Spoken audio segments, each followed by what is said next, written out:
What is up, my friends? This is the Protect Your Neck podcast, and I'm your host, Dan Tom. Analyst is work you can find over at MMA Junkie as well as the ActionNetwork.com. But on this here program, the Protect Your Neck podcast, we break down high-level MMA, and that's what we're going to do here today, tonight. Whenever you're listening to this, hopefully it is before the fight, because we're recording this, as usual, Thursday night. You know, as close to on time as I'm going to get, and you can thank my guest for that, or having a guest. And then you can also thank my guest as well, because he's pretty awesome. I've been meaning to have him on the show for a minute. I was just telling him this off air, so y'all know that it's genuine. But, I got a great group of squad, from many people that you guys know, Clint and Liam, who I've had on this show before. But there's other guys I got to get to. At the top of that list is my man, Billy Ward, at Psycho Ward 586. What is up, Billy? Yeah, I'm very excited to be here. I always like talking fights with other people that have, been in there a little bit, trained a little bit, know more than just what they get from watching it. So, very excited to be on with you. Absolutely. And then what's up, everybody in the chat?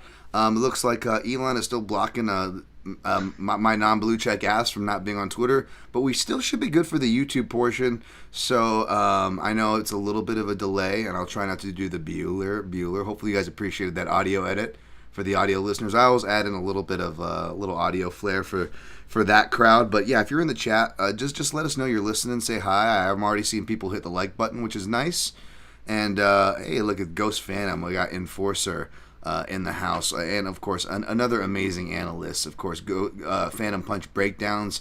I'm sure Billy, you've seen him. He does a lot of those awesome analysis threads. I know you appreciate those kind of accounts, being both what we do, but also. If we could tell the audience a bit about your background, you're one of the few guys who actually does this stuff, and not just recreationally. Like you've gotten there and fought in the cage at a higher level and more than someone like I have. I mean, barely. You're being kind. I had 11 pro fights. I was 5-6 as a pro.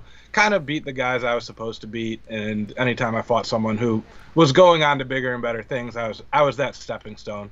Long amateur career as well, and then. Took some time off back doing jiu-jitsu. I'm now a purple belt. Got the little belt display behind me. I got an old amateur belt back here. But yeah, it's fun. Don't really need the head trauma at this point in my life of continuing to train MMA, or I would be, but love the grappling aspect of it. All my wins were submissions anyway, so it was kind of a natural progression going into that. And as you know, probably, it's a lot more fun when it's not something that you're taking ultra seriously and depending on for part of your livelihood and all that. So it's been fun, and then, obviously transitioning that into talking about combat sports has been awesome. Well, it is. It's ironically, at least for me, it's where you can sometimes find your most growth too. You're not worried about the date, the weight cut, and that kind of preparation. You actually kind of can stretch your legs and get into the arts and see where you gravitate more. And I know you've been gravitating more toward jiu-jitsu. We both are on the same rank and level there. So, os to you, my man. And always wishing you the best for that. And you've got your awesome grappling resource. We mentioned our guy, Liam Picks Fights, are really strong grappling resources as far as the Action Squad. Of course, a lot of strong guys number-wise. And just, in general, we got our guy, Clint, of course, Die Hard MMA. Shout out to my guy there. So we got a strong squad there. But yeah, man, I definitely can sentiment with you on that. And even with the stepping stone part, again, my own amateur fight, I fought Marvin Eastman's son, and that, I don't know. That it just got beat up for 3 rounds. We know how that went. So I relate to you, but maybe that's why I feel this kinship. But on the serious side, I am genuinely happy to have you on, man.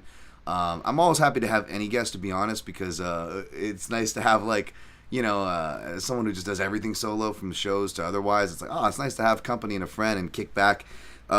The audience, the listeners, what's up, guys? Everybody, thanks for the like button. You guys with your feedback, you guys also have wanted more guests and been enjoying that. I know we got some positive comments before we get to the breakdown. I just want to give a shout out to my guy Kyle Mack, of course, over the Chronic, or not the Chronic, shout out to Chronic Combat Conversations, Combat Chronicles. I always get those two messed up. Of course, you can follow him in that podcast at Combat CR. And thank you guys for the positive love on the top 5 English fighters. I got free previews again over on Substack where you can subscribe for free and get that free preview at Dan Tom MMA, as well as his YouTube channel where it's available for members of the Dan Clan, which was a cheaper membership rate so if you want to get that or watch those live, as well as the recap shows with me and Fenyo at Dan Tom MMA. As I finish and get these plugs out of the way so we can get to the good stuff, folks. I will say for you guys that aren't doing the paid subscribers, I really just am. I'm proud of all these episodes, but thanks to my guy Kyle, Wink and Nudge, it's all love, of course. But I had a lot of editing to do. That's what kind of set me back this week. I essentially started editing at like 8 p.m. and then I didn't finish until like 9 a.m. the next morning because I had to. The audio file was this whole thing and sent me on a journey where like, oh, this won't take that long, and the next thing you know, time flies on you. But and then on top of that, once that was done, I went and edited like audio. Visual examples, and some of those don't all come on the audio for you audio listeners, that you do get like Easter eggs there. So what I'm trying to say here is that I'm going to make it for free on my Substack. So again, subscribe to my Substack for free. It doesn't cost you anything. You won't like, get charged randomly. In fact, you could just stay a free subscriber forever, and that is a huge support. That's a huge way to support me. Just like sharing. Like the biggest ways you can support don't even cost money, folks. And to reward that and to kind of make sure this episode gets seen more, I'm going to unlock it this weekend. So as you're listening to this live, it may already be unlocked if you're listening to this episode on a Friday. Just go over to my Substack, subscribe at Dan Tom MMA, and I'm going to have that unlocked for you for free, as well as a nice free preview for me and Fenyo's post-fight show. All right, all that bullshit's out of the way. Billy, you ready to talk some fights, bro? Absolutely, yeah. We got a pretty good card here. I don't know if it's top to bottom one of the better pay-per-view cards we've seen in a while, but there's some fights in here I'm definitely looking forward to seeing. Yeah, absolutely. They definitely rolled out, who's, your English to greater UK area crowd, they roll in these faces. And they always do a good job of that. And this one feels pretty good. Now, I don't want to speak too selfishly as an American, because even when, these poor bastards across the pond, Billy, get a show in their backyard, they still have to watch it at ungodly hours. How about that, huh? So salute to those fans. You guys are hardcores, man. And the worst part about it is I want it earlier here too anyway. Like I would love it being an Eastern time zone guy. I think I would enjoy it more if they moved. Like I don't know who this is for. I guess it's you guys on the West Coast, but even that, you'd probably settle in at 1, 2, noon, whatever for prelims, and earlier main card. I don't think would make you too mad either. No, I'm in the minority, man, and so not only are you in the majority with that opinion, but even my minority ass would be like totally okay with that, because let's be honest, like. It's not like they're not doing more daytime shows more than ever in the history of the promotion, right? With the way they're just kind of filling content to whatever the ESPN schedule, needs to adhere to. It's like, why not just do it for this show as well? We do it before. So, anyways, shouts to those fans, and we'll get to this breakdown. We're gonna go from top to bottom as per usual. By the way, one British guy who's not fighting, and I just real quick I forgot to mention him. He wouldn't have made the top 5 English fighters or the top 10. But Davy Grant there. Davy Grant. Dangerous Davy Grant. Sorry, Billy. You're going to have to deal with me randomly swinging into accents. But I wanted to shout Davy Grant before we get going. All right. So this card is headlined not by the heavyweights, perhaps because it's an air quotes interim title, but we'll be starting with welterweight, which is another very prestigious division for the UFC. A lot of history there, and of course we've got Leon Edwards defending his title. And sit down, guys. I know we haven't had many of these since 2022, but we've got a rematch here. We don't get those that often. There's no way we're not going to have another one on the card. But we've got a rematch. It's Leon Edwards versus Bilal Muhammad. Of course, these rematches are actually very interesting and have their own caveats.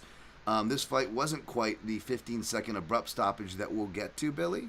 But it was ended in the second round just over 3 years ago now. Time sure flies. We're having fun in the Apex. Of course, Leon Edwards unanimously won that first round. But an eye poke early on in round 2. Now they'll rematch. And before I throw to you, I'll just give the odds before I ask for your opinion. Not just obviously the first fight, Billy, but obviously I'm going to ask for your opinion on the relevant fight at hand.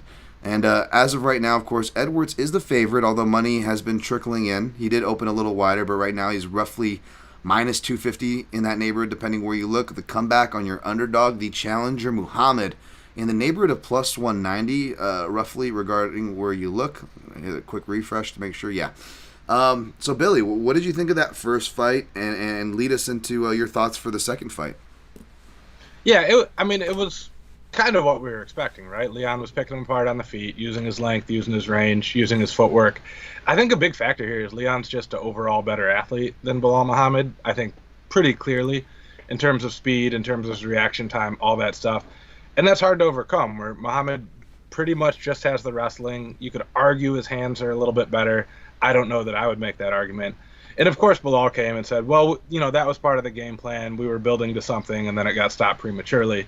But you got to say that when you get a rematch, right? Like, what else are you supposed to say? He was beating me, and he's going to beat me again. So I kind of get why the line is where it's at here, right? Like, what's the big advantage? What's the ace in the hole for Muhammad? I think his ceiling is kind of a lot of cage pushing, slowing the fight down, trying to bring it to the mat any way possible, or just dirty boxing him, getting inside, penetrating that range from Leon. So from a betting standpoint, you get the Belal plus 5.5 over at DraftKings. I know you can't always get all these exotic bets that we can in legal betting states.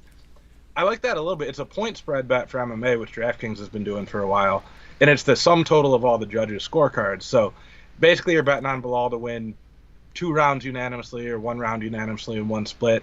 That wouldn't surprise me, just as he eats some clock and kind of gets some top position. The other one, Leon by decision, if you want to cut the juice a little bit. Leon, since becoming the champion especially, he's fought a lot safer. I know it's a small sample size as the champion. He reminds me a little bit of Prime GSP, where now that he has the belt, he doesn't need to impress you, right? He wants to keep that belt. He wants to keep getting those pay-per-view points every time he steps in the cage. He's going to hold on to it by any means necessary, even if that's not the most exciting fight. So, and also the markets are telling us this is likely to go to a decision. So between those two things, if you're on the Leon side, I think it's a decision. If you like Belal, you think he outperforms his number, I think that point spread is probably the way I would play it. I love it, man. I love that you brought up the point spread bets. I don't bring those up enough. I do have one house where I can access those, I believe. I just don't play them enough. I don't think about them as much as I should. And that's something I definitely have, in the spirit of being self-critical, have gotten away from. And, obviously, it's crazy beat. It's a crazy game. That stuff aside, as disproportionate as it may seem, you got to be kind of critical in your approach. And I've always been better at, like, overs, picking fights that go decision, and this and that. And with that, I can also kind of sniff out the fighters that pull away with the late stoppages. But, as attractive as those late numbers are, and especially, like, I will say, if you have any excuse to play 3, 4, and 5 on a fighter in a main event, like, those numbers are always so high. Just, you don't have to sprinkle much if you've got the bankroll for it, and you're if that's your style, if you're just kind of degenerate and want to have some fun. I'm not saying, run to the bank with it and bet it every time, but it's something worth considering. That being said, I've been trying to tighten up myself on those as well, Billy, where it's like, okay, let as much as you're going to kick yourself if somebody gets a Max Holloway round 5 stoppage, which thankfully I was on. I can't complain about that one. But like they're very rare. Even when you're not the champion, and that conservative factor that you brought up, that's very poignant, by the way, and spot on. But even without that, there is like a thing where it's like, regardless of the cardio or the context, if a fighter, the losing fighter, made it that far, or the fighter that you think is going to fade and they're losing, they're probably going to make it, to the distance if they're making it to rounds 4 and 5. And on the opposite side, back to your point, the fighter who's winning, at that point, even if they're feeling good, they're probably going to protect their lead, or maybe they're more tired than they lead on, and that's going to influence them more to play it more conservative. So it gets real dangerous as far as that goes. I don't blame the decision call. I really love the angles that you laid out. That being said, I did technically pick Edwards inside the distance, and I didn't round sprinkle here. But if I did, I'm also trying to be a little more select when I do it, because I'm noticing it's not as sexy to go 2, 3, 4, right? Mm-hmm. Or 1, 2, 3 than it is 3, 4, 5 as far as the numbers. But if it calls for it, when you look at the hot rounds like I like to look at, with Alex Perez or Virna Jandiroba were ones I hit in the main events, where they were like 2, 3, 4s, their hot rounds. I think that's more for Leon if you're wanting to get creative, get cute, try to find something sexy, if you will. But for me, I was initially going to stay off this fight and take off the gas because even though I don't get the across the board confidence that I'm seeing on Belal Muhammad across MMA Twitter, and I don't really want to paint with a broad brush because I really try not to look at my timeline too much, and even when I do, it's just whatever the 4U's coming up. You know what I'm saying? Like, it's super anecdotal, in other words, folks. But it's just but it's one of those cases where we always cite where, like, I feel like I'm seeing all this money come in one way, but the line's not really moving, and the line actually is kind of moving. Money is coming in on Belal. But after watching the tape, Billy, Belal is, by the way, folks, he's 5-2-1 against UFC level southpaws. I just dropped at least that part of the southpaw report publicly for you guys to see, and it's something. And again, it's one of those things where rematches never play out the same way in MMA, but just all the evidence is pointing right there. That I saw before, as far as Belal being hit with a disproportionate amount of left-sided strikes, and it's just one of those things where, like, this is where I'm bad, Billy. Where, like, if the analysis is lining up in a way where it's making me Leo DiCaprio, like, ooh, Once Upon a Time in Mexico, like, I can't pick against that. So what I ended up doing, long-winded, I'm going to pitch it back to you here. Instead of sweating and getting cute like I normally do about this angle or that angle, another thing I've been trying to do is more money line plays. I'm still not a big parlay guy, but that's what I did here. And again, when I do parlays, they're just like two-teamers, for some plus money. And I parlayed Edwards with somewhere lower on the card because I don't want to worry about him, how he wins, but I also don't want to lay the chalk on his money line. Does that make sense? Because the decision call is perfectly in the ballpark here.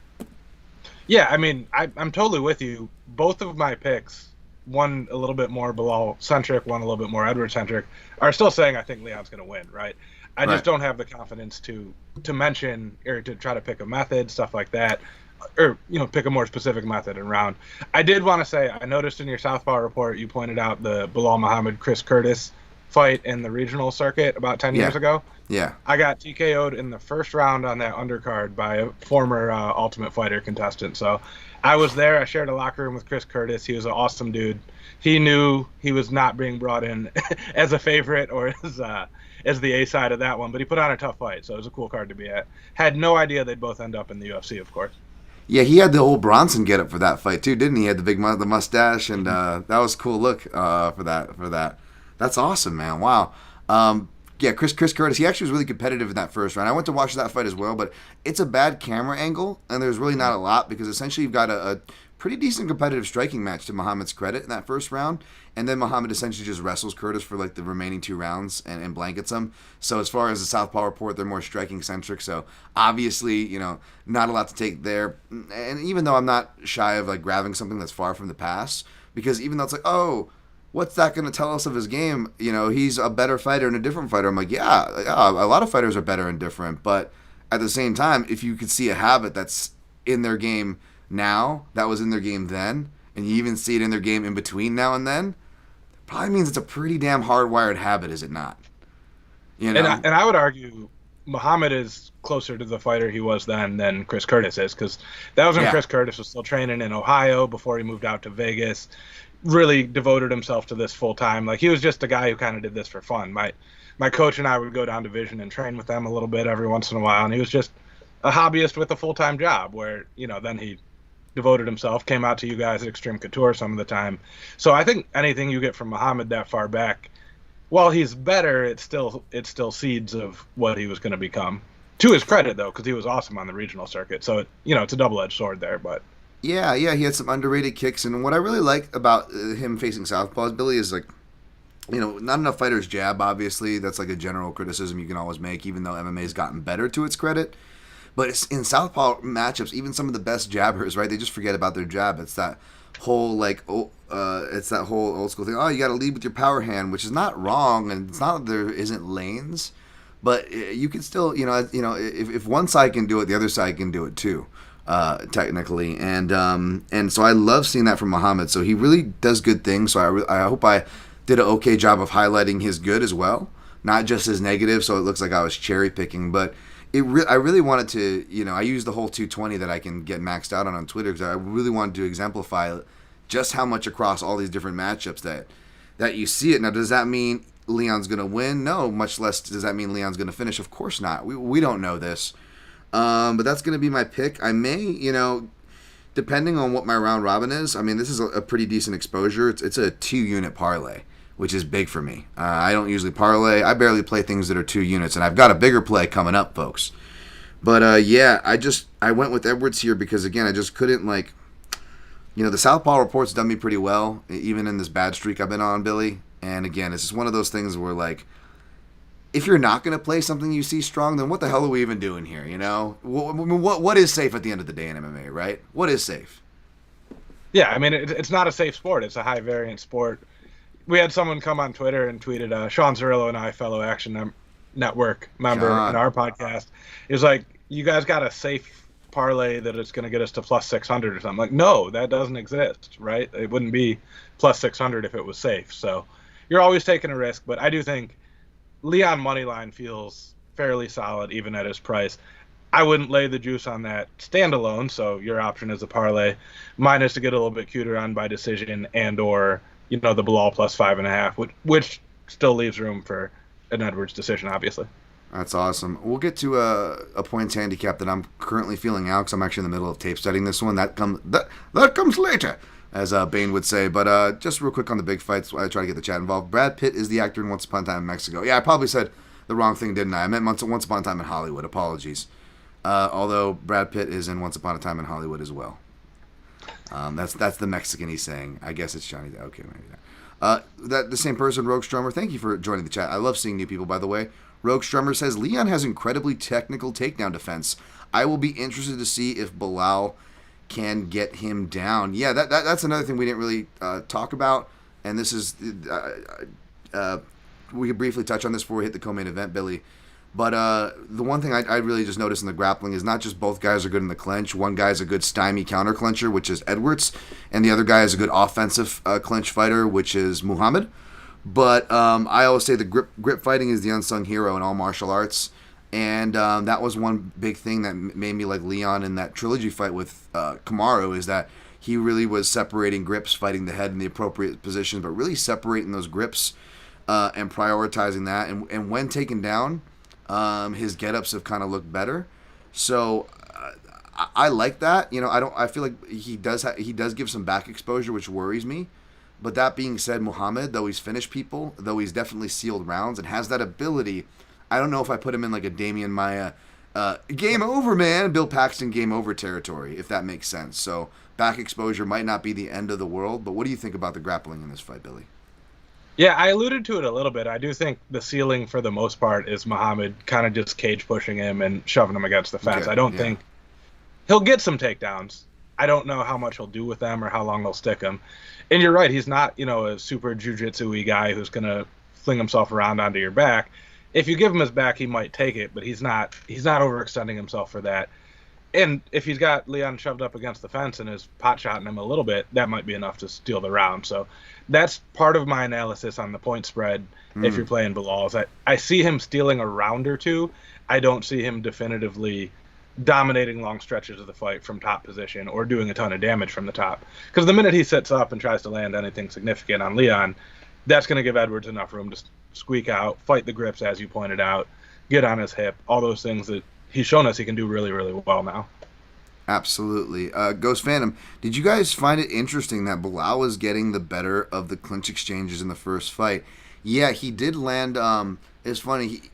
He does the same thing Leon does from the right side. He loves looking for that right-sided elbow. And I found that interesting, although it was a limited sample size. But that's a great note there.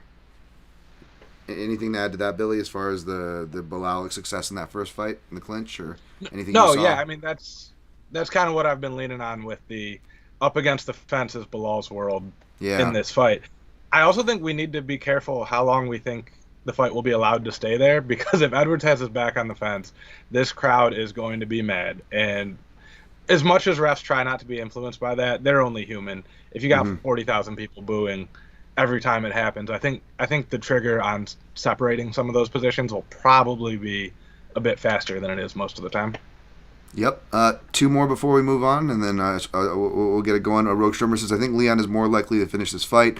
I don't see Bilal getting the finish for some reason. Also, this card should be starting at 12 p.m. Pacific time for the UFC, for the European fans. Yeah, we agree with you there, Rogue. And my guy James Kendrick, Leon southpaw triple attack since Bilal dips to the power side. Yeah, like I also said, death taxes and wrestle boxers dip into that southpaw power side. James Kendrick, and he does it even against orthodox fighters. Yeah, I think Ghost had a thing I have to share out. I think it was the Brady fight where even when he's just doing the jab parries, he's still like really dip into that side. It's really embedded in there. All right, gonna push on here to the co-main event as I pull up odds for that. Of course, this is gonna be Tom Aspinall defending his interim title, air quotes interim title. He's, probably the closest thing we have to undisputed champion in my eyes, and maybe in others. Maybe after this weekend, we'll see. This is a wide line for him nonetheless. Tom Aspinall minus 440, comeback on Curtis Blaydes plus 310. Now, Vegas opened this not half the price, but it opened it fairly significantly lower.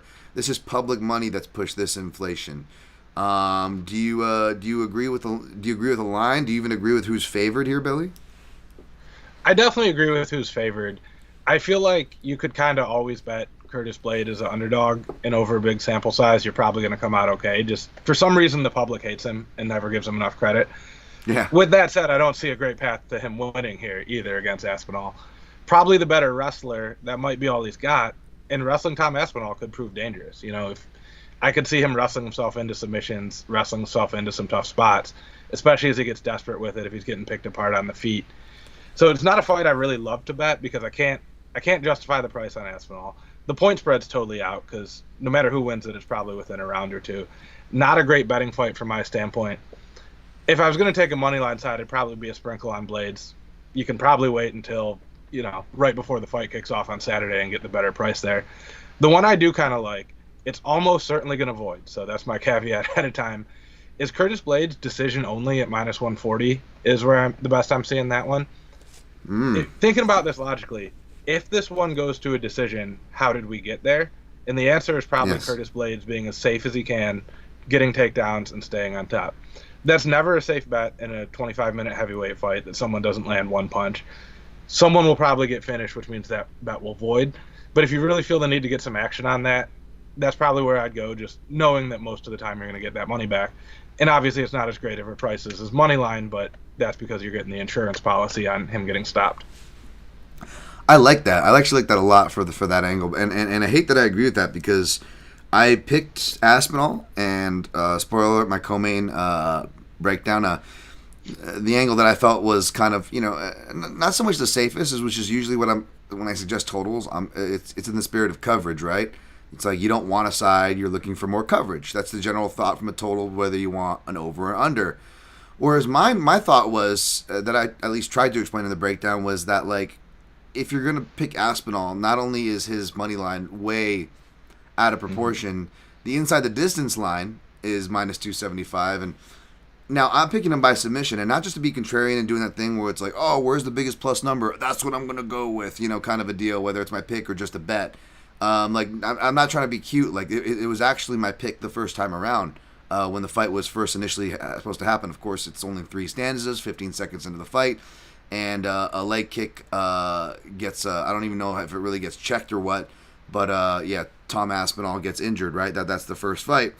And again, despite MMA and rematches, seldom ever playing out the same, even if the same person wins, I find myself again, picking the same thing because the analysis we've seen since, where I feel like Blaydes had some suspect defensive behavior, and you hear Cormier speak about this, like big guys aren't used to being picked up, big guys aren't used to being put on their back.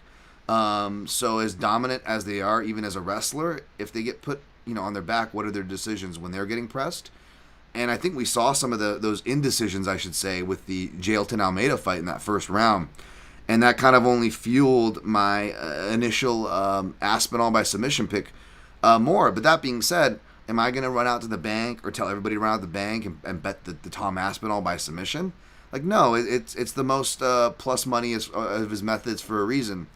So what I feel like the middle ground is if you're looking for a Tom Aspinall play, and yes, technically you'll get coverage for a Blaydes victory too. We just saw him, the last time this fight happened, he technically won and cashed the under, right? Now, that's not very replicable, so I'm not going to sit here and pretend that's why I'm making the bet. But I feel like if you're going to bet on or you want to bet on Aspinall, you might as well just bet the under, especially if you're getting it for minus 166 or minus 175 in that region compared to, the 4 to 5 to 1 as far as Aspinall's price tag goes. Because then, if Aspinall wins, his win conditions are going to be early on. Like you said, if it goes late, how did we get there? If it goes late as far as an Aspinall bettor or fan, something went wrong for your boy. If we're, Yeah. I want, don't get me wrong, I want to see Aspinall test in these later rounds. And I want to hold this optimism that I have for him that he can do well there and even recover as much as a heavyweight and athletic one can. That being said, I can't bet what I don't see. And odds are, to your point, if it gets to those later rounds, we're in Blaydes territory. So if you're not feeling Blaydes, even though I feel like it's getting to the point where you have to almost consider it, maybe look at the under. If you were really just hard pressed, no one's going to change your mind. I am betting Aspinall here. Then I'm not going to talk you out of it. If you want to throw him in your parlays or whatever, do what you will. He's my pick, but I just say look at the under. If that makes sense here, Billy. No, an Aspinall win and the under correlate, just like a Blaydes win and the over correlate. I don't know your availability in terms of actually betting this, but, at some of these regulated books, we can do same-game MMA parlays. Yeah. If you want Aspinall to win, throw the under, bump it up to 2.5. Give yourself 10 extra minutes, or, 5 extra minutes just for fun there. We know historically submissions are way likelier earlier in fights than late. You still got enough arm strength left to squeeze. It's not as sweaty. It's not as slippery. Throw that submission in there too. I don't see anyone here pulling off a 4th-round submission. If it's gone that far, that's probably out of the window, right? So I like what you're saying, and it's part of my analysis on Blaydes, on the Blaydes side as well. But yeah, anyone listening who can do those parlays, great call. Throw all those things that Dan just said together, and then instead of minus 160 or whatever, you're probably getting plus 700, plus 800 with the submission in there. Yeah. Quarter unit, 10th of a unit, something like that. Don't bet the house on it. Sure. But they correlate heavily. Yeah, absolutely. And I'm probably, for me, like that, absolutely. That's something, again, I'm bad at these things. Kind of like, not so much with an excuse for me as far as the points handicap goes, because I do have access to those. But to your point, I almost forget about those to a fault, right? So shout out to those like Billy out there with the good tips. So hopefully you guys are taking notes. Matt Pauly in the house. Thursday nights, my lock is Bilal plus 5.5, minus 110. Look at you. You must have just tuned in and missed my guy Billy over there because you guys are seeing things equal. Matt Pauly says, love the show. Thank you for the breakdowns. I appreciate you and your Super Mario avatar. Brings me back to the late 80s, early 90s. Rios in Truesdale says, Ghost did a great thread about Aspinall. Would his body jab be good against Blaydes? Absolutely, because that's going to be a stopping power, a center line shot. Good for it's as Eric Nixick would say, those kind of anti-wrestling shot selections. Jabs to the body, teeps, front kicks, uppercuts, those kind of showing those kind of levels, punches to the chest, crosses, kind of a deal. So yeah, I think that'd be good. Jin Karasu, we've never see Aspinall fight from his back. That might be a thing to look at. Yay or nay? I mean, he may have to fight from his back here. He has on the regional scenes. He's got some heel hooks to his name. But if you go back and watch those regional fights, which you have to see more of his grappling, to be honest, and he as far as the trouble he ran into his fights, to the outright losses that he sustained in the regionals, he was getting too cute on his back for a minute, getting a little too comfortable there. But in his credit, even though there's not a big sample size, what you see from that point on is you do see him kind of prioritize hard wiring of the hips, prioritizing superior positions in those brief moments. Again, not big sample sizes, but Billy, you know this, where sometimes you only have those little sample sizes to work off of, and based on your experience, I bet you're leaning a lot into that to be able to do the old eye test, right, to see where kind of somebody is potentially at. Yeah, and to be fair, that's part of why I'm looking at Aspinall by submission. You said he could get cued off his back, but I trust his jiu-jitsu game well enough. And Yeah. again, what little of it we've seen, he's someone who's actually going to go for submissions, which is not a given at heavyweight. Lighter weight classes, typically those guys will go for chokes and submissions. They don't have the power. Most heavyweights, they'll get your arm extended for an arm lock and just elbow your face in, or whatever other situation comes up. So, yeah, agree with you on the small sample size. Heavyweight, with how short the fights tend to be, it's almost always small sample sizes, right? Like, we don't have too many 25-minute heavyweight title fights. When we do, they're probably super boring because both guys gassed out in somewhere in the third round. So, yeah, definitely have to work with that. I just trust the lineage and the training and the jiu-jitsu background for Aspinall more than Blaydes, who seems pretty stubbornly a pure wrestler, right? Like, he's not adding any of that to his game. He doesn't really have any interest in, learning omoplatas from guard or whatever. So Aspinall has that angle to him a little bit more than Blaydes. Absolutely, and even though they may be things that like you might consider lower percentage or you don't see him as much, you see him at heavyweight, whether we're talking about straight arm locks or forearm freaking chokes. You know what I'm saying? I mean, these are things that are working on UFC level fighters in the heavyweight division. Is that caveat though, right? So like I don't know if he's the next Big Nog, but Aspinall definitely has those Big Nog chops. As far as he's more athletic than Big Nog, although a different style, but. To your point, as simple as it was, Billy, you're spot on. He actually goes for submissions. Guys who actually grapple and are good at it, they do really well at heavyweight. I don't know how any simpler to explain it, right? Honestly, I think the closer comp for me, and maybe just because he's got a similar haircut, but is Frank Mir. Like prime Frank Mir. Yeah. Aggressively hunting submission as a heavyweight when nobody else wanted to. And sometimes that gets you punched in the face a bunch of times by Brock Lesnar, but sometimes it works. And that's why most people don't try it, because when you don't get the submission, where do you end up? It's sometimes not worth the risk. But if you're that far ahead of the competition, it can be powerful. And Aspinall does a good job but primarily going for things where he doesn't have to give up a submission. He's looking for Kimuras and key locks from mount and half guard. Yeah. He's not pulling you into De La Riva and going for a heel hook or anything crazy like that. So that helps. Frank Mir might have done some stuff like that, and it worked the one time on Brock Lesnar, but that feels like the more apt comparison to me, I think. Absolutely. Great shout. We just went over, me and my guy Kyle Mack went over Frank Mir's loss to Ian Freeman, his first pro loss. And let's hope, and it's like I was watching that thinking like, oh yeah, and I mentioned that in my breakdown, like not just, Blaydes wrestling, but or heavyweight, and how effective that wrestling is at heavyweight in comparison to other divisions. Like, even forget the divisional biases and hierarchies, right? Like, what is the common thread to derailing hype trains traditionally in MMA? It's been wrestlers, underrated wrestlers, right? I always, also my favorite, to get more specific, even though this isn't Blaydes, but I always say durable southpaws who can wrestle have been some of my favorite archetypes to bet on, going back to Rick Story over Thiago Alves. Cashing that ticket back in the day to go throw a random one out there. I believe it was Thiago Alves. But, again, and this is when Rick Story was much more durable as well. But, like, that kind of archetype, that's the kind of upset machine. That being said, you what you're hoping for as an Aspinall fan or backer in the spot is that, he did learn those lessons on the regionals. Frank Mir was in there in his young 20s in the UFC, undefeated, right? So we just talked about, Aspinall getting leg lock victories and eventually getting punished for him. He learned that lesson on the regionals. Does that mean he can't learn that lesson again? Of course not. This is MMA. He can learn it this Saturday. But you want to hope that he did, whereas Frank Mir, with that example, he was destined for that prospect loss at some point. Ian Freeman happened to be the guy, It just presents a nice parallel here with it being England and all that and stuff. Yeah, and, Frank Mir obviously had less ways to win against Brock Lesnar than Tom Aspinall does against Curtis Blaydes. So I'm not making that direct comparison. If you're Frank Mir, you kind of have to look for a knee bar in that. What else are you going to do? This one, Aspinall's almost as athletic, if not more athletic overall than Curtis Blaydes. Probably just as much punching power. So it's not that fight specifically the comparison, but just having some of that grappling and submission attempts in a division where we don't see a ton of it. Absolutely. Before we move on and try to push through the rest of these a little bit faster, we try to give more spotlight to the top two fights. James Kendrick says, "What makes southpaws that wrestle such an advantage?"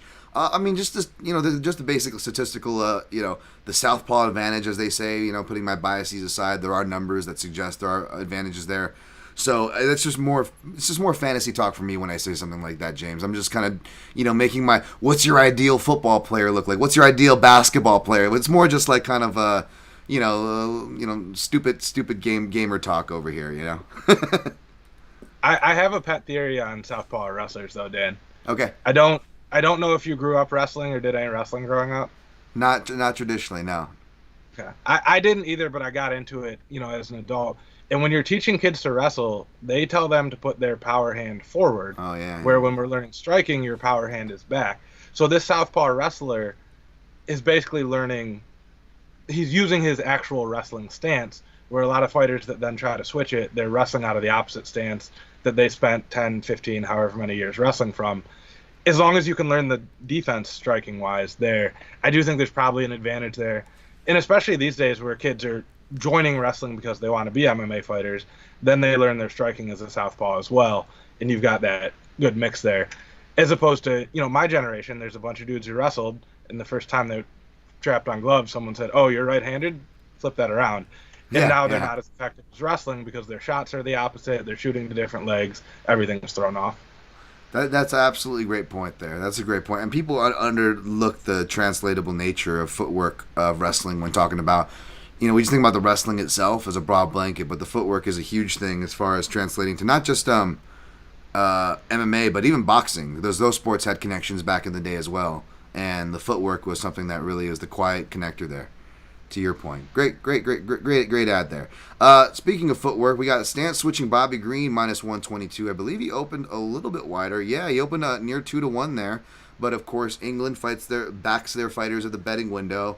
And just like the hot girl and the hot guys at school and the whole prom queen things, we never really grow out of high school, so those trends kind of maybe translate to, or who knows, Billy? Maybe you tell me. Maybe it's completely justified. We got Patty-Pimblett with the comeback on him in the neighborhood of -104 if you even want to call it a comeback.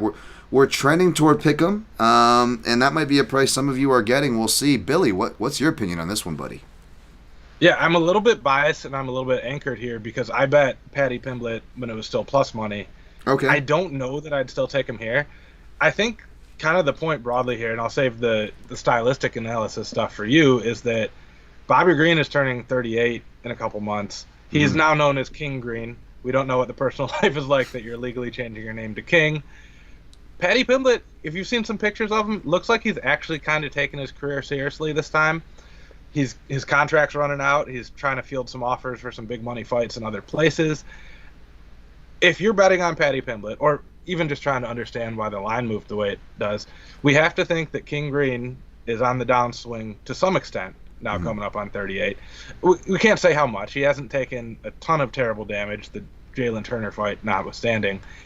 And Pimblett, to his credit, is getting better. How much better? Is it enough that he's going to get over a veteran? I don't know. At plus money, I was willing to take that risk. I definitely wouldn't lay juice on him. I think it ultimately comes down to whether Pimblett can score any takedowns here or threaten the takedowns enough that then his striking works. Because his striking in a vacuum is not good. His striking, when you are very worried about him diving at your legs, can be effective. It isn't always, but it can be once he gets you more accustomed to trying to defend the takedowns. Yes, yeah, no, I think that's absolutely key. Although I think that one of his winning conditions is not so much with the grappling, but I do think it is in conjunction with the striking. I think Patty, to his credit, he's grown into like a ginormous athlete. I don't know how he ever fought at bantamweight back in the day, which he was killing himself, even the scrawny kid version, to be fair. But yeah, he is ginormous now, even for like 155. You could even see Green in the stare down, almost surprised, like, oh wow, because I always say this all the time, like you get judged off your looks, and even if you're an air quote popular kid and air quote marketable in every sense of the word, that every sense of the way that the UFC means it, that still doesn't mean that you look like the most confident dude in the world, right? And Patty has that look to him, and I don't think people expect him to be as big and physical as he is. And it does translate as well, not just to his grappling, where his bread and butter is, but to his striking as far as his power. The problem is his defense. His chin raises way too high for my liking. And I think that's what I think that's what takes away from his power. But to give him credit, though, I think his win condition here, Billy, is more of outside of a robbery decision, which we know that he's more than capable of. I hate to do that stereotype, folks, but goddamn, does England not help themselves as far as like whether it's boxing or MMA, like not just the judges, but it's a 10x stereotype, right, Billy? When we talk about English judges, whether it's boxing or MMA, right? Yeah, and I don't know how much of it is even the judges, but kind of what I was saying with the crowd influencing the refs. I think there's some subconscious there where the crowd reacts to every punch that Patty-Pimblett lands as if it was a knockout, and everyone's silent when King Green lands one. That's going to subconsciously sway the judges. So again, I don't know that it's nefarious or necessarily any conspiracy theory. I think it's just human nature that when you're getting that reaction, and we know the judges are sitting in weird spots, they're not seeing the same broadcast. One guy might not have seen how hard it really landed, but when we get a loud reaction, maybe that influences them. So I think that's part of it. Sure, and yeah. In England, to their credit, has like some really high level judges. I've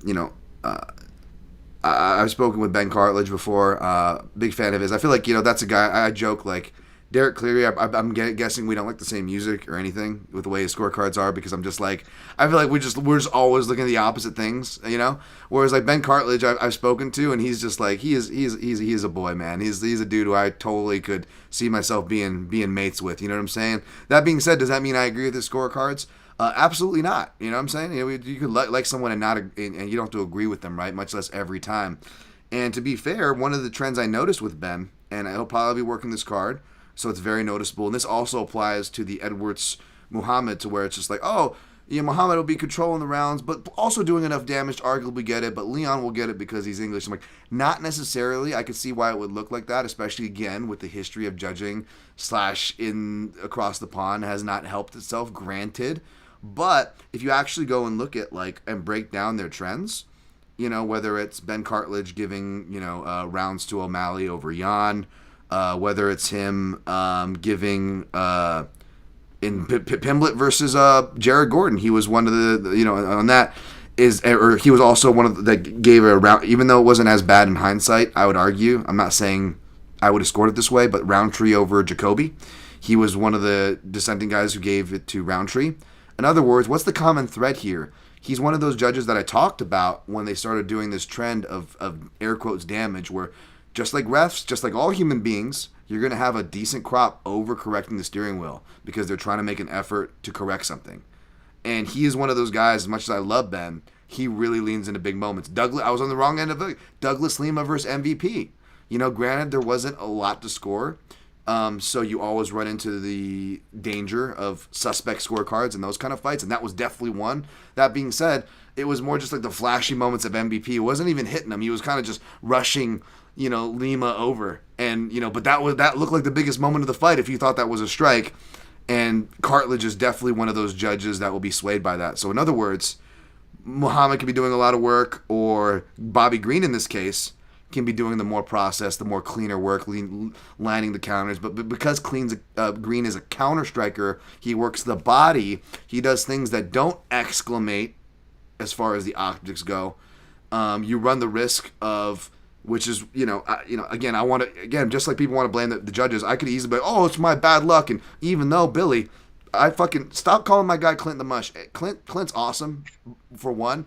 And B, how can you call anybody the fucking mush when I exist, okay? At least give me some fucking credit here. But that being said, I could easily lean into that, Billy, right? But no, it's not my bad luck. It's probably the fact that I tend to back process-based fighters. And if you tend to back process-based fighters with these judging trends that we're talking about, whether it's right or wrong, whether you agree with it or not, you leave the door open to have, even though they hate using this word stolen, by the way, you leave the door open to have rounds stolen from you by big stupid moments, by Mackenzie Dern, Tisha Torres hitting big slop shit shots that aren't fucking doing anything, despite Tisha outstriking her 5-1 on average before and after, consistently after said exchanges. Motherfuckers. Sorry. That's exactly the kind of decisions that I consistently end up on the wrong side of because of that reason. So, there is a pathway for Patty-Pimblett to, whether you want to call it a robbery decision or not, to win a decision. I think it's more of club and sub. And in which case, Billy, I'm blaming this loss. If I lose this bet, I'm on Bobby Green here, by the way. I'm on Bobby Green big. You put him at minus 115 at pick'em odds. I'm sorry. I have to take it. I'm not even a guy who was fading Patty-Pimblett against Levitt or the Mexican dude or these other. I wasn't getting greedy. I wasn't like letting my biases take over. Like I only tried to fade him with the Gordon fight, and even though the results don't say I was right, I was right.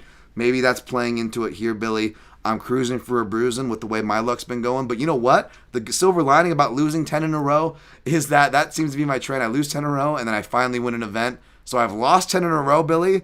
That means I'm supposed to have the juju on my side. God forbid your boy is actually thinking positive, which I had before. It doesn't matter. But I'm going Bobby Green, 3.3 units, channeling the inner Scottie Pippen. And if this loses, it's going to be by club and sub, Billy. And I'm not going to blame. I'll be happy for you. I'm not even going to get mad at Pimblett, right? Here's what I'm going to be mad at. I'm going to curse it. It's going to be Kerry fucking Hadley. I'm going to blame if Bobby Green gets Bobby Green's he's got miles on him. He could get rocked. It's MMA. But I'm sorry, like after that fucking atrocious stoppage, of course I was on the wrong end of that one too, of course, and like and then I had to watch like one of my favorite fighters, Bobby Green, like almost die. But yeah, I think I'm going to blame Kerry Hadley if he gets rocked here because that was a life changer he went through, right, Billy?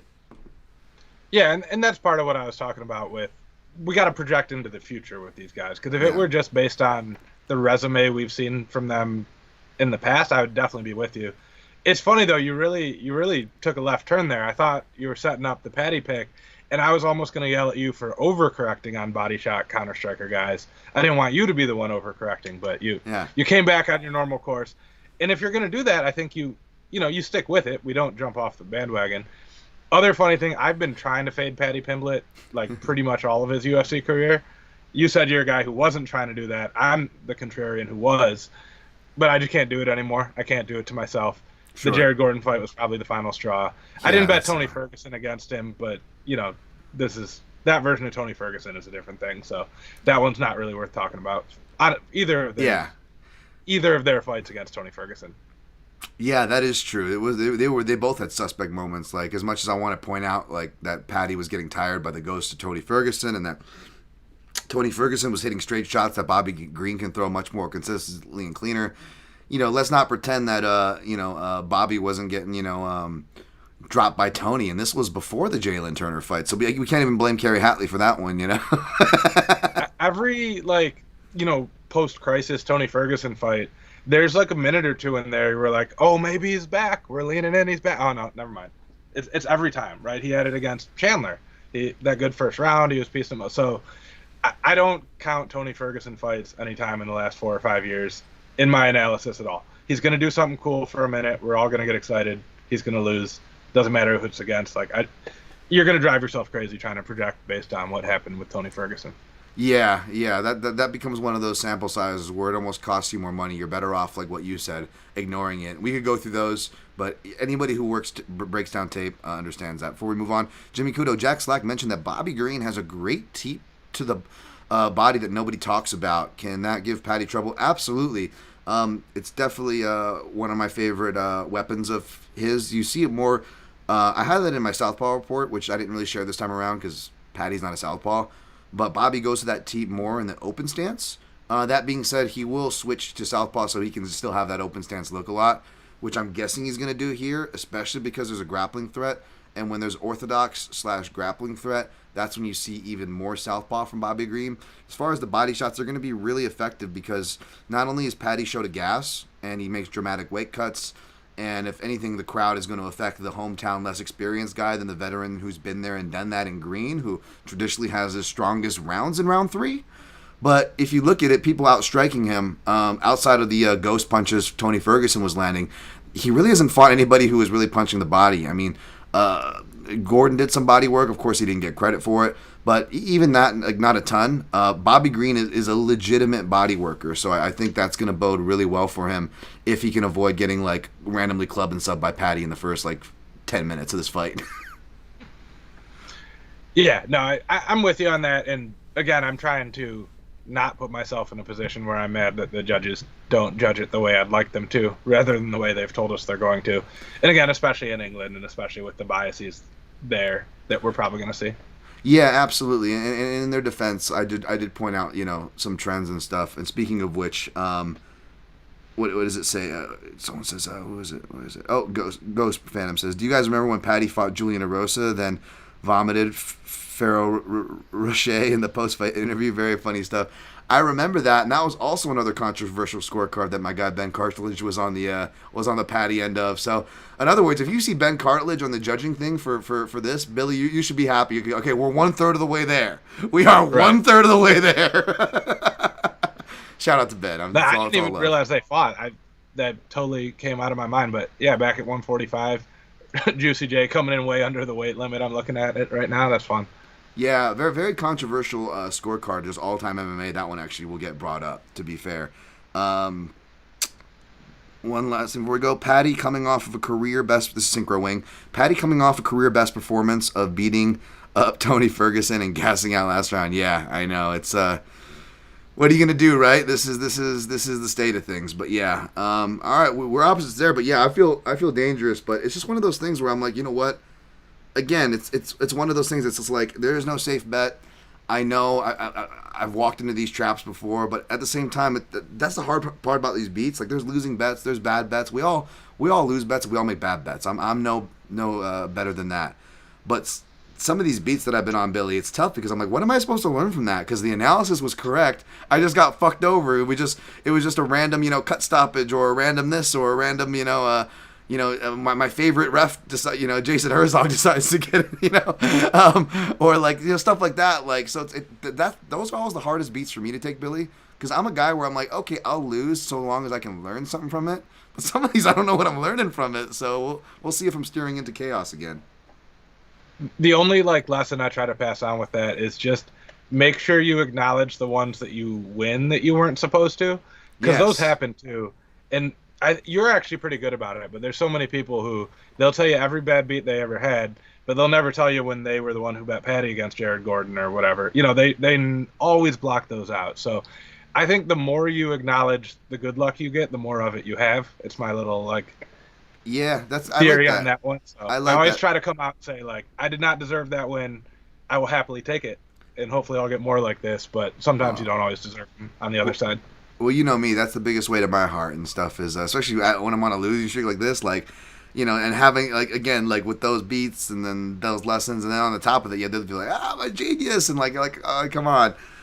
That's always the toughest part, but that is kind of the space and why I appreciate everybody keeps it rolling. I try my best too, when I'm talking about bad luck on round stuff, I'm like, you know what, as much as I want to say that, if there was only a couple more seconds here or there, dude, I cashed Fight Doesn't Go the Distance with Korean Zombie and Yair Rodriguez. I cashed round 5 Max Holloway. Granted, Max was already going to win that fight, and I had money on him already, so I was already going to. But still, I wasn't expecting that round 5. When you hit some stuff like that, how much can I really complain when I hit those big, massive, fucking crazy outliers, right? Last second. And there's no bad luck on there's no bad luck on a plus 2,000 bet, right? You weren't supposed to win it. Exactly. Even if it looks close, it's not bad luck. It was plus 2,000 because it's not going to win most of the time. So, except when you lose money lines or money line favorites, it's a little different. Except when Bellator used to have fucking really bad lines where I got Vadim Nemkov plus 2,100 for just a plus 2,100 for a submission. Why are you putting that number out for any fight? Much less Vadim Nemkov, who actually wins by submission against who was that guy? I can't even think of his name now. He was just a regional wrestle boxing guy. But it was one of those things where I'm like, oh, the switch kick, the death taxes and wrestle box are dipping into head kicks, and he's gonna get the sub. And it was 2021. It was the same night Aspen Ladd fought Dumont, or Dumont fought Ladd or something in the Apex. Jim Miller fought Ghost Pepper, Eric Gonzalez. It was that same night, and Bellator had a card. And yeah, Vadim Nemkov, it was plus. He was trying to submit him for 4 rounds before he finally got it in round 4 too. So I was just like, how did they not see that this was a path he was going to go to? Why did they put a plus 2,100 number on sub? That's just outlandish. They don't do that shit anymore, but it was nice. Yeah, fair enough. Offlines are one thing, but yes, I'm not trying to be contrarian. Yeah, if you're getting 4-digit numbers on there, it wasn't bad luck no matter what happened. You're absolutely right. Minus 125 for Christian Leroy Duncan. Leroy Duncan versus a HOBOCOP, baby. HOBOCOP. Gregory Rodriguez plus 120 on HOBOCOP. This line, it actually did a little bit of a flip. HOBOCOP opened a slight favorite. It's done a flip. Do you agree, disagree? Where did you fall on this one, Billy? I disagree. I'm on the HOBOCOP side. Our old coworker at Action Network, Eric Richter, now writes for the Post, did a study a while back, and when money lines flip like that, if you just bet on the new underdog blindly, you'd come out pretty much ahead. And wow. The gist of it there is the initial odds makers know better than the public money that's coming in. CLD is a fun story. He's a hometown guy. You know, he's a British basketball player, which I didn't know was a thing you could be until I heard about Christian Leroy Duncan. But here we are. I get the concern with Rodriguez because he is chinny, and he's a guy who's not only chinny, but he's willing to get into brawls. But if they're standing there playing Rock'em Sock'em Robots, it's 50-50. They can both crack. Either guy can get a knockout here. And then Rodriguez's grappling is just so far ahead of Christian Leroy Duncan. Again, basketball is not a great base for MMA. I was a basketball player before I learned, you know, any kind of martial arts and had to figure out how to grapple. I was doing it, you know, random local amateur fights. He's doing it in the UFC. Don't love that for him. G-Rod, not just a jiu-jitsu guy. He was a national level wrestling competitor. My bet on him is hoping that he just shoots and makes this a grappling match as much as he can. But again, if they're playing Rock'em Sock'em Robots, I don't think he's drawn totally dead either. So I just see more paths for Rodriguez, where Duncan kind of it's a fairly wide path, but it's the one where he needs to keep it at range, land some shots at distance, and hope he can suck Rodriguez into throwing some wild punches where he can counter him. Yeah, no, absolutely. So this is tough. I'm a big fan of HOBOCOP, even though I feel like I've been picking against him more than I pick for him.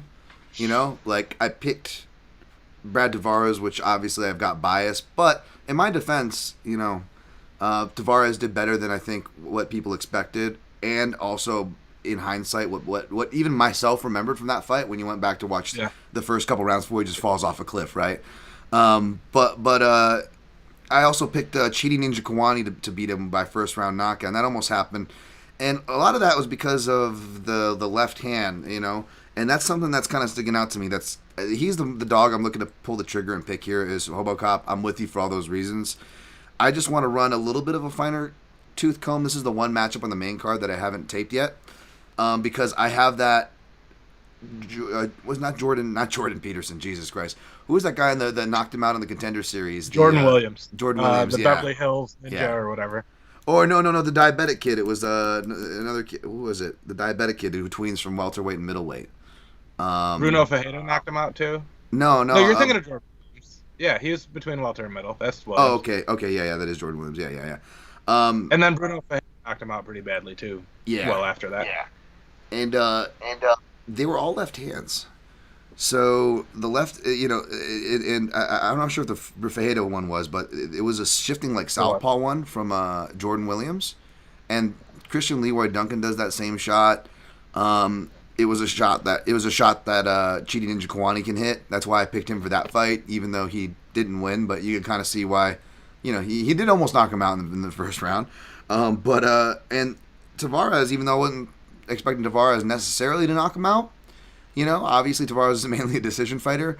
But if you look at the time Tavares kind of rocked him and got his attention, again, it was off of a lead hand, a jab. So something about those left hands, they're not. A lot of these shots, even when it was from the rear, when Jordan was throwing it, they weren't the most powerful shots. Like, they were kind of just throwing them out there. And I know those are the ones that often work, kind of like a golf swing.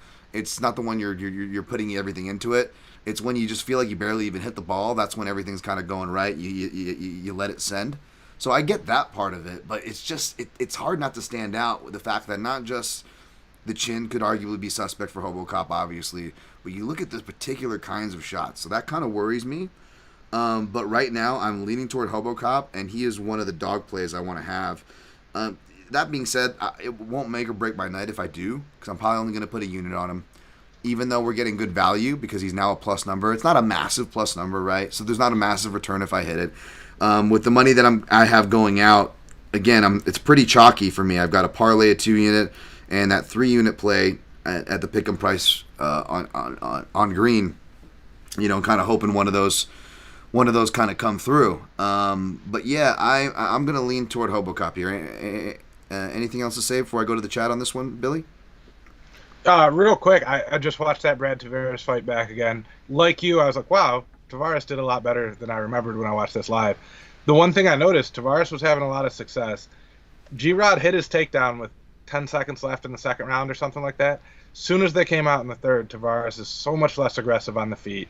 He's unweighting his front foot, trying to defend the takedown. It's that he's not a good striker in a vacuum. If you put Gregory Rodriguez in a kickboxing match, he's not going to do great. He's a really good striker when you're also worried about him throwing you on your back the whole time. So he needs to land that takedown against Christian Leroy Duncan early. I hope he touches gloves, step back, and shoot. Like, don't even play with it. Once he gets it, I'm okay with the striking a little bit. And again, if they're just standing there and brawling, he's not totally drawing dead. So, yeah, that was just the one thing I wanted to point out about the Tavares fight. Where, again, I watched that Tavares fight when we were talking before, when Tavares' fight was canceled, and it made me think of that. Yeah. And obviously it was applicable this week, too. Yeah, absolutely. Rain Lamina says, no pun, but Rodriguez versus Duncan, a very funny fight where Rodriguez could run into a flying knee. Yeah, that could happen, too. Synchro Wing says, will fighter with the better left hook in HOBOCOP versus Leroy Duncan win? It could be. It could be. Makoto Kyogoku, is there value in betting middleweight dogs in general? I mean, I don't know if we really separate by weight class. How would you answer that? Answer that, Billy. I think that's a bit too granular. I mean, there was a time, my favorite for a little while in there was when they first started doing the Just Some Fights fight night cards. If you just bet like every undercard on the prelims, because the average betting public had no idea who these guys were, that was the closest I ever got to like, I'm just blind betting underdogs. I don't know that there's anything special about middleweight. I'd love to hear if there's some reasoning behind that theory or just a recent trend of some middleweight upsets.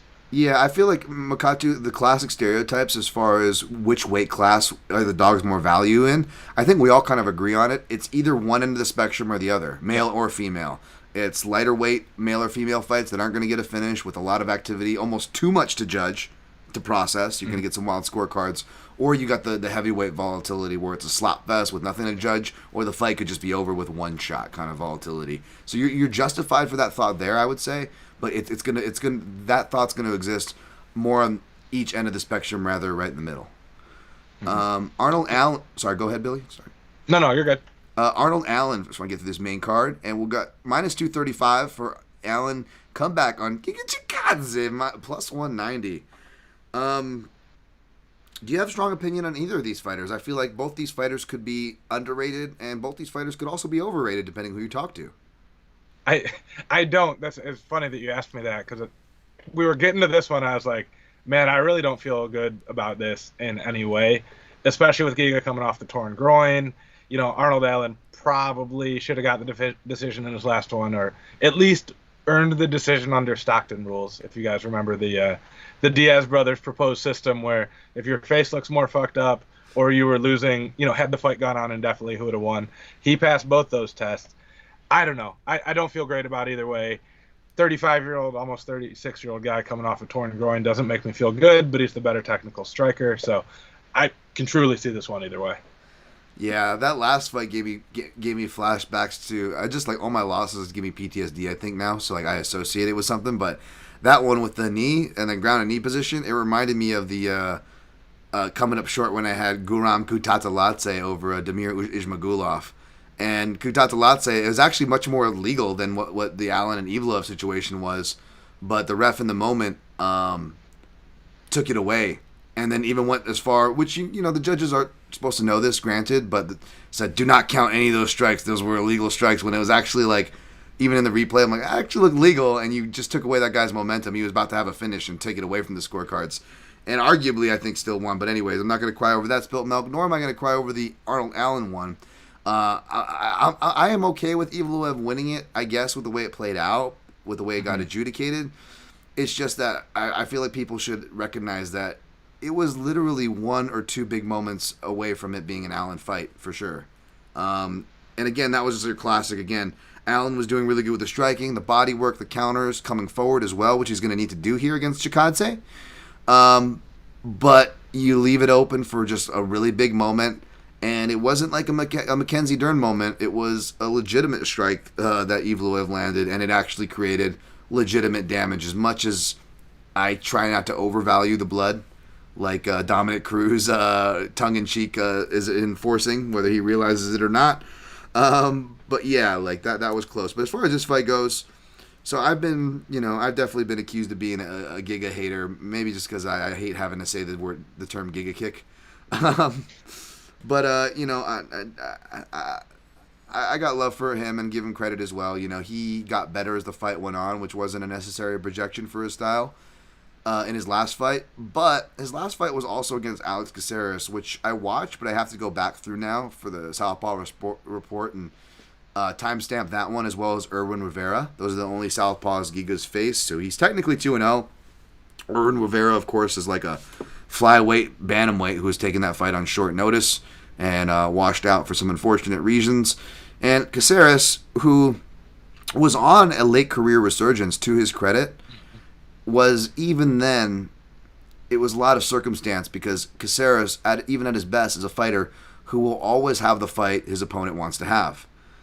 And even though Allen has gotten a little bit too comfortable with the fencing and outfighting, you could say, since his trend over to TriStar a while ago, I know he trains and splits his time now and mainly only gets Frost cornering him and mainly trains at home in England, cross-training with Team Renegade guys as well and whatnot. But Allen still will go forward much more than much more than the previously mentioned fighter, which was Alex Caceres, who will really just hang out on the outside of the fence and kind of just have whatever fight the opponent wants to have. And even though Caceres is more of a submission finishing threat maybe on paper as far as the amount of finishes they've gotten in the UFC, of course Caceres has been around a lot longer, bigger sample size, he's always been very more opportunistic. He's not pressing it. And neither is Allen. Again, Allen's not a dedicated pressure fighter. He's not a, I'm going to take you down X amount of times every fight kind of a guy. I'm not going to pretend he's something that he's not, which is partially worrisome as an Allen backer here.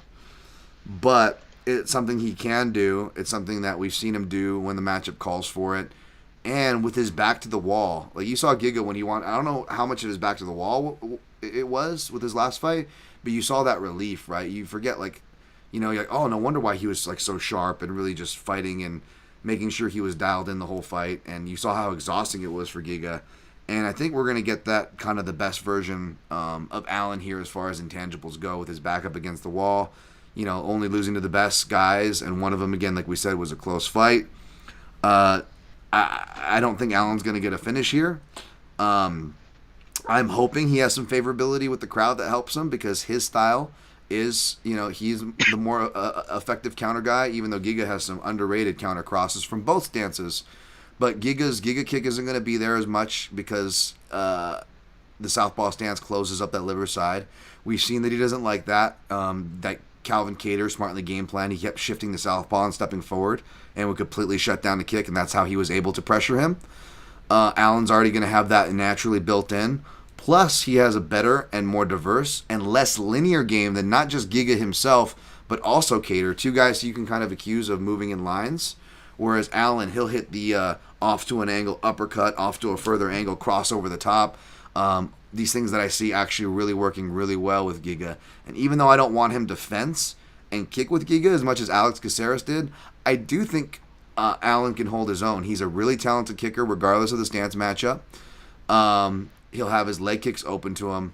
Whereas Giga, he won't be looking for the southpaw kicks. He's going to go more orthodox for this. So I put Allen in a parlay with Edwards, the English southpaw parlay, plus 104. Again, the southpaw report, right? If I'm looking for what's doing me well, it's fighters with sample sizes, the southpaw report, that kinds of analysis. Like, if I'm trying to grasp for straws, which I kind of have to do to see the little wins that I'm getting, these are kind of where it's in line for me. So I'm just kind of leaning into that here, Billy. I'm not a parlay guy, but plus 104, 2 units. That's the other big play I have on deck. Any thoughts there? Yeah, no, that makes a ton of sense to me. When I was saying I can see it either way, I of course meant relative to the money line odds. If you're offering me even money, I'm obviously going to take Allen. Just wanted to throw that out as a caveat. Almost everything I say is relative to the odds the market is telling us, not in a vacuum. Because if me and my buddy were betting on who's going to win the fight, $5 straight up, obviously I'm picking Arnold Allen. Right. Makes a lot of sense. But yeah, that was the only thing I had to add, is just that caveat that, of course, he's 2.5 to 1 favorite or whatever. Yeah, and we'll we recap here shortly. We'll talk about maybe other potential parlay legs for people, or things we were considering, or what people might consider. But for me, this is kind of what narrowed it down for me. It was 2 prices I wanted to get involved with, even though I didn't like their prices as money lines. But it wasn't too wide enough where I can't make plus money making a 2-teamer. Lazy Bed, what's going on? Strolling in half baked after watching Albie main event a karate combat show. What have I become? Lazy Bed, I appreciate you just in here. He's got the Just Bleed avatar, so you know he's an old school fan like us, Billy. And I appreciate the. I don't know if it's wake and baking, but I appreciate the baking. And yeah, how was Sam Alvey, the ground and pound karate king over there, right? Which is great. Makato Gai Goku following up on a previous comment. Middleweight often has weird lines where sometimes they have minus 300 favorites on an unproven guy. Yeah, sure. I would say that's most divisions, but I bet you. Here's what I think, and you're not wrong, or good on you for exploring this Makato. But I think just because UFC loves middleweight so much and features it so goddamn much, and we see a lot of there's a decent amount of middleweight contenders. There always have been, dating back to the good ones like the Ian Heinishes of the world, right? To the Kyle Bahayos. Now we're getting random guys like the.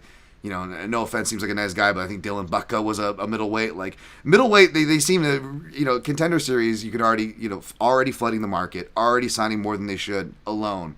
But if I want to do anything middleweight centric, like maybe that's where it's coming from, and then you couple that with the fact that they always get featured on main cards.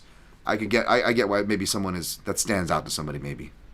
But yeah, I would. We've seen some shaky middleweights getting a lot of love in the markets lately, just for whatever reason. Probably because, like you said, they're forcing them all on the main cards. But there's been some interesting ones. Well, middleweight division is just like shout out to Zane Simon. I think he brands it like the island of misfits children or something, misfit toys, because like it's the division where you can still be a specialist and get to the top of a division before you get exposed, like an Andre Muniz. You can get really far, and then you just get exposed.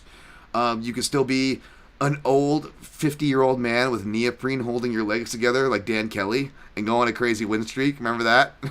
He went on like a crazy win streak going. Like middleweight is the division for this shit to happen. Last one before we push on. We'll push to the prelims much faster, folks. Ghost Phantom. Hopefully Allen can pressure in this matchup with his double jab. Oh, you read my mind, Ghost. I love your analysis, sir. Absolutely. All right. Jumping to the prelims here. Best fight odds is always off, so I want to try to stick to this best I can. All right, we got, this is one I thought it was. Nathaniel Wood. Big price on him, minus 430. Did he open that high comeback on Daniel Pineda? Plus 320. So I'll give you my initial thoughts on this one and kick it to you, Billy. I'll be picking Wood here, but this is another one where kind of like this is similar to Blaydes Aspinall, where I'm picking one side, but at this point the money line is almost asking for the other side. I'm a big fan of Pineda, which is strange because maybe not, because he's an old guy and Dan Tom loves himself some soggy dick specials, as I like to say. I can't stop from betting the old guys over here. But no, he's more of a round 1 and 2 guy. And Billy, if you know my style, I love fading those guys for round 2 and 3, right? The potential problem is that Pineda can dog it out. He's shown to dog it out later in his career, oddly enough, where you wouldn't expect him to start breaking that trend all of a sudden of never seeing the scorecards. Granted, again, that was another Alex Caceres sample size, a guy who will kind of have your fight. So whether he's winning or losing, Caceres does some silly things there. You have to throw that caveat in there. But you look in the Wood side, and even though he is more of a builder, especially in this weight class, where his power, is going to be maybe less on paper moving up, he's actually been finished a lot in round 3. And when I look at the prices that he's being given, and maybe because he's been finished a lot in round 3, I'm not seeing great round 3 prices. As far as for me, I like seeing above plus 800s for round 3s if I want to get involved for something as narrow as that, Billy. And maybe it changed, but I was seeing like well below that. So in other words, my cute angle that I was going to totally look for, it feels like it got desexified, and it's a little too volatile for me. So I might just be picking Wood and staying away. Do you have any feelings about this? Yeah, so I'm going to officially pass as of this moment because I'm doing the full breakdown for this one at Action Network. Okay. Have not gotten to this one yet. It's the last one on my docket. With that said, my lean right now is some combination of Pineda early and Wood late.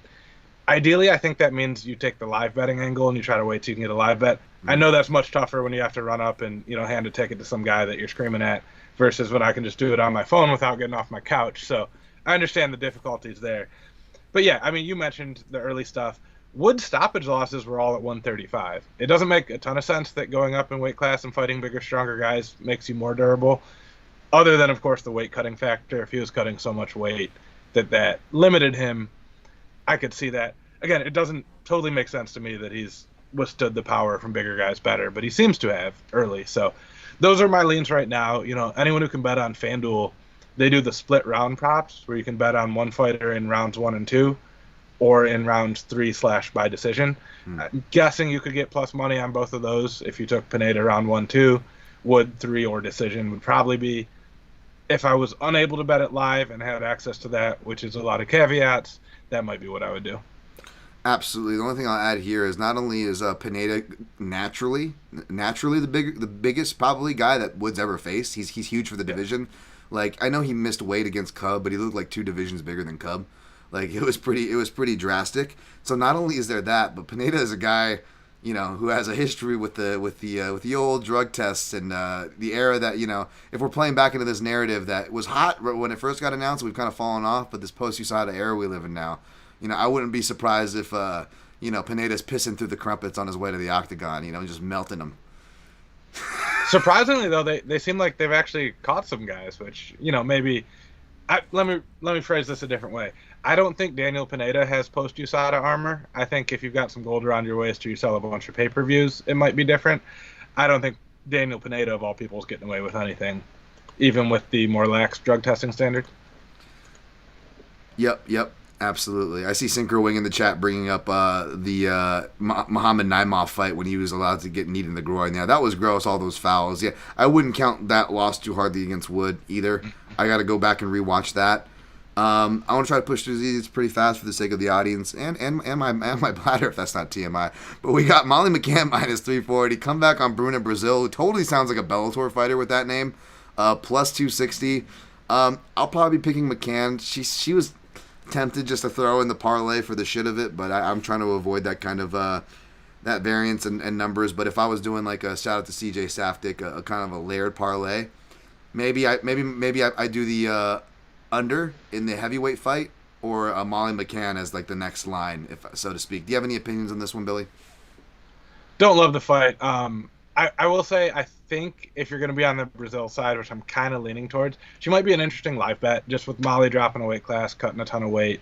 Molly's not a great round winner because when it gets to the mat, she is looking for arm bars and stuff like that where she gives up position. So it looks like Molly wins round 1, and you can get Bruna-Brasil at plus 500, plus 600, going to be the more active fighter, you hope, down the stretch. I could go with that, but Brazil wrestles too much. She's going against a bigger, stronger fighter. It's hard to wrestle bigger, stronger people. So I don't love it, but yeah. I'm going to look for just a ridiculous line after round 1 on Brazil. Other than that, I'm staying away pre-fight. Yeah, unless there's some kind of stupid line on like a Molly McCann KO or something. And I as far as like I'm desperate to fill a leg of my round robin, but outside of something silly like that, no thanks. This fight I'm in the middle of, so this is my feature docket that I'm in the middle of right now. For the Southpaw Report and as well as for Action, I'm going to be featuring this one. I teased it. It is Keelan Loughran minus 215 versus Jake Hadley plus 172. Of course, Hadley is a southpaw. Hadley is the one also stepping in on short notice and up a weight class. He's usually a 125er, albeit a big 125er. But between the short notice and the fact that Loughran, it was a different stylistic fight in Ramon Tavares, but Ramon Tavares is also a southpaw, so that's always good to see, right? You always hate when it's short notice and there's a stance differential, so like they weren't even preparing for the same stance, especially when it's a southpaw coming in. Whereas, like, if it's like you're training for a southpaw, but then you get switched up with an orthodox, you're like, well, at least I fought orthodox most of my life. Orthodox, most of my training sessions are against orthodox fight. I'll be fine. Whereas a southpaw can get tricky. Luckily, Keelan Loughran was training for one. That being said, I still got to go through. I just recently rewatched his fight with Pacheco, but now I have to go back through again his fight with Lapalus for timestamps. Obviously, Lapalus and Hadley are different style fighters. Lapalus, more of an outside counter fighter, sharpshooter. Seems to be a really tough stylistic match for Loughran, which makes sense. He's a short, stout guy. Likes to come forward, grind, grapple. He has improved striking, but a lot of his striking, it's like building off of the jab, which leads to his leg kicks, or he'll do inside parries. He'll parry their jab and build off your jab and counter it. But all these things are centric to orthodox versus orthodox matchups. And when you get the open stance, it made much more sense. That not only does it make sense on paper pre-flop that Loughran would have maybe struggled with Lapalus per se, but it made even more sense after seeing how comfortable he is when he's got an orthodox fighter. Now, he could still use his size, and his grappling does appear good enough to maybe stay out of some Hadley submissions. But Hadley, is known for his submissions as well. He's got some unorthodox ones. He can scramble. So that can kind of be a dangerous thing here. So I'm really not sure where I'm leaning. I'm not really seeing too sexy of angles. Maybe I might have to, correct my mistake from the last feature I did and go more same game, because honestly, I feel like I'm heading the same way here as far as a total. Obviously, the opposite way, I see this one going long. But those are my general feels for now. Check me at Action Network for my final call. But do you have any opinions on this one, Billy? Yeah, probably not one I'm betting myself. I think, higher than the general market on Jake Hadley, and have been looking for a chance to get a good price on him, because I'd say he's better than his recent results have shown. With that said, going up against a bigger, stronger guy who can also grapple on short notice is probably not the time, unless you're getting a ridiculous price. And what is it, plus 180, plus 190, something like that? Not quite enough for me on Hadley. If we see 220, 230, whatever, maybe, but for now I'm going to pass. Yep, and not to whatchamacallit, Southpaw, sorry, I saw something in the chat. Real quick, Real Scissors Tuesday, I'll get this real quick. Fanyo, hot take, but it's really not that hot, but Molly is not that bad. I tend to agree. Do you guys? Did Fanyo say that? Well, I agree. I respect Fanyo's take, and yeah, I don't think like Molly's like terrible or anything. You just get, I think when the fighter gets like hyped a lot, you just get those reactions and you get the counter reactions. I think it's more one of those deals. Molly seems, she seems like a nice person and stuff. I don't know. I don't got any hate toward her here.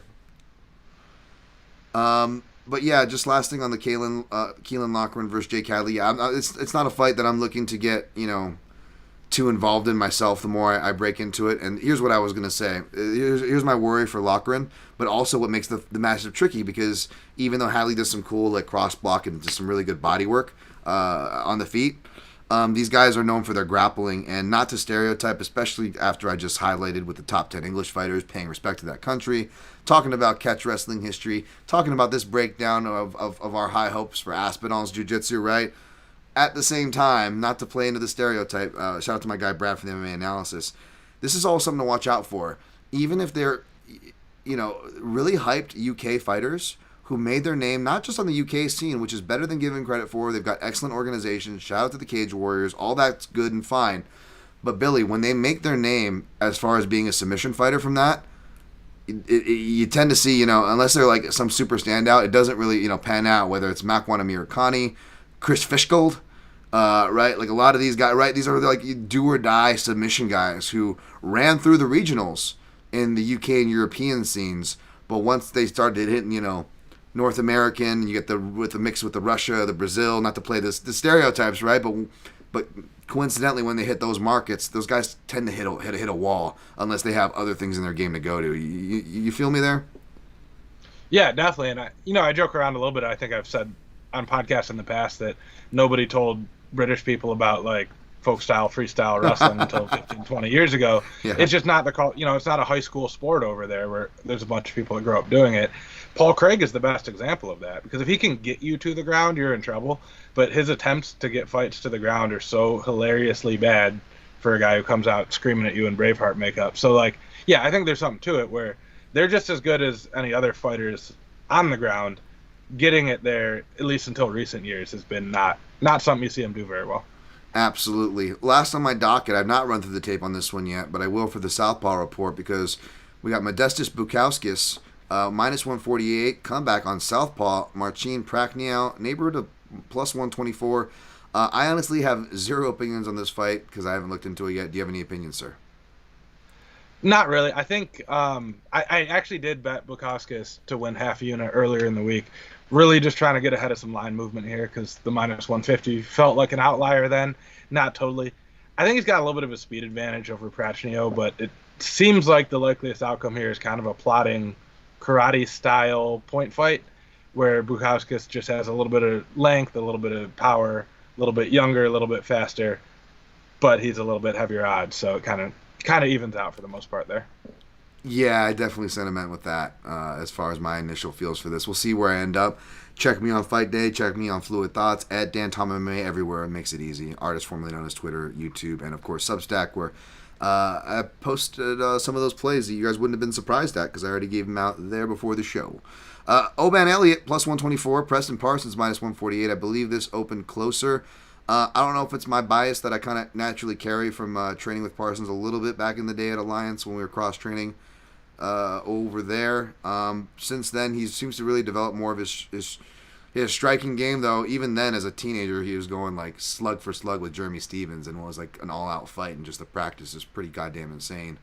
So I don't know. Hopefully he doesn't practice that hard continually for his chin's sake. But I think Parsons, I got to maybe look into Elliott a little more. But from what I remember, I don't know how deep Elliott is outside of his kicking game, and Parsons has really improved his striking, and he's always had good pressure grappling, which I almost feel like he's gotten away from, or he gets so like excited from flowing through the phases that he almost can't pick one sometimes. But I do feel like he's the more rounded fighter, so I'll pick him here, but I have no strong thoughts or plays. Yeah, I actually took Oban at plus money here. I think Parsons needs to get this one to the mat, but Elliott might actually be the better wrestler, despite everything I just said about UK-based wrestlers. Yeah. My concern on the Oban side is that his habit is he'll touch you a couple times and then look for a takedown, change positions, score some points from there. Parsons, really good submission grappler. I think that would be a big mistake for Oban to do that, but if he can stay disciplined, keep it a striking match. He's very good on his feet until someone with a little bit of explosiveness gets in his face and overwhelms him. Parsons, his nickname is Pressure, but that's more based on what he does on the ground and his relentless pursuit of takedowns. I don't see him as a huge pressure striker throwing a ton of volume at you. So I like the way the striking matches up for Elliott. I'm nervous that his game plan or his habits won't give him the best shot to win, but that's, the kind of chances you have to take when you're getting plus money on a guy. Not a huge bet. I think I did to win one unit, so like 0.8 or something it worked out to, but do like the Elliott side. Yeah, even with my bias and pick, it feels like a dog or pass spot if you're even going to get involved, so I don't blame you there. Next one, this actually is a fight worth talking about, but we'll do both of the rest. We'll do speed breakdowns on the last three after this. But buried on the prelims, I can get why, but again, I still disagree. Like, fucking let these guys be on the main card.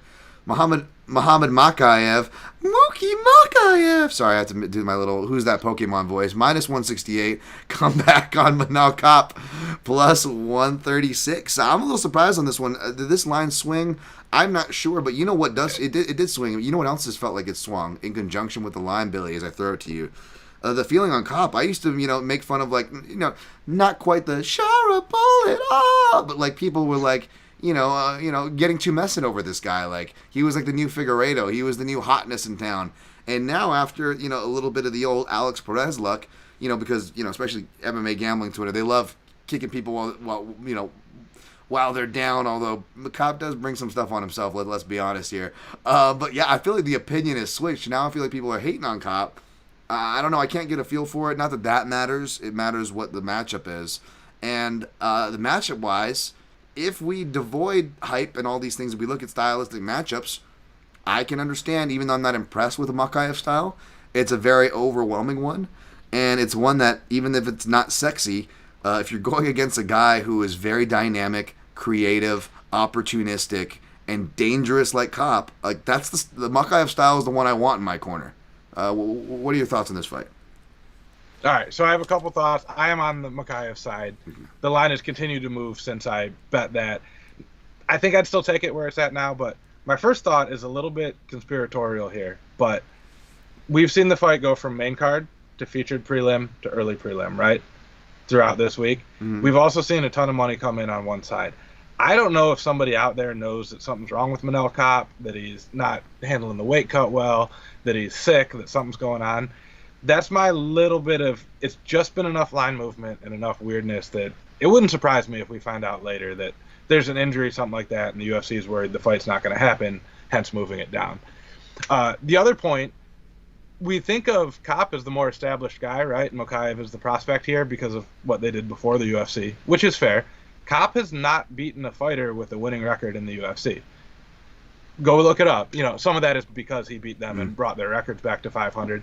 Mokaev, over his last two fights against Tim Elliott and Alex Perez, really impressed me. Elliott is always a tricky guy to fight just because he's so weird. Yep. And I don't know what it says about you that you solved that problem, but I think it's probably tells me that your IQ is pretty good, that you have a way to figure out a tough situation. And then Alex Perez, very tricky grappler, tricky guy to bring down, tricky guy to look good against, and largely Muhammad Mokaev did. Plus, we know he's a guy who's going to fight for your money. He almost got his leg ripped off in the Jafel Filio fight, gutted through it, came back and got a submission. All things I look for. And then we've got a guy in Kape who pretty inactive, not great at making weight, a lot of problems. I'm very worried that Kape catches him with a knee up the middle the first time Mokaev shoots. If that doesn't happen, I think from that moment on, Mokaev is going to look like a -2, -250 favorite. I don't disagree, man. I don't disagree. And, you know, I don't blame you for the conspiracy theory thoughts. I don't usually lean too much into that. And I don't hunt for information as much as I could, considering the air quote connections I have. And I know most people do the opposite. When they don't have connections, they're pretending like they have connections to make themselves feel important. And I know something you don't. Where I'm like the opposite. I know way, for as much as I overshare, folks, believe it or not, there's so much that I don't share, right? Out of code, out of respect, out of ethics, whatever the fuck you want to call it. And it doesn't do me well. I'm not bragging because it clearly does me real well, right? I probably should. You know, both to maybe cash more bets and or gain more popularity to make, you know, money through the engagement era of being just a shithead that you know, the world encourages. But neither here nor there. One thing I will share, though, even though I'm not a guy who shares stuff and keep it, I will say this, because I do know people that obviously, you guys can connect the dots, that are in his camp, right? And I've spoken to people before about this. And I'll just share one thing that is not a big deal because you guys should know this or have already suspected it yourselves. And I believe this person has said as much in some public forum somewhere or the other already. So that's why I feel comfortable saying it. But basically, and this isn't anything too crazy, folks. Again, I'm not like, woo, gather around. Like, basically, Kape is somebody who, even though people like, we like to play body science, and just because somebody, you know, isn't as cut as somebody, we automatically assume, oh, that person can lose fucking 20 pounds. They should be in 2 weight classes down. And it's like, dude, not everybody's genetics are built the same way. Not everybody's a mesomorph, right? There are metamorphic bodies. There are metamorphic bodies that are also really athletic, right? You don't have to be ripped to be an athlete. And even though Kape gets pasted with a lot of the stereotypical athlete stuff that someone who looks like him would get, on another more critical eye, people might look at his midsection and be like, wait a minute, like, it looks like he could even, you know, have a little bit to lose or this or that. The truth is he's actually a really dense guy, and he does have people that are actually on him about his diet and his prep. Now more than ever, since he's been cross-training here in Vegas, right? And the PI and stuff.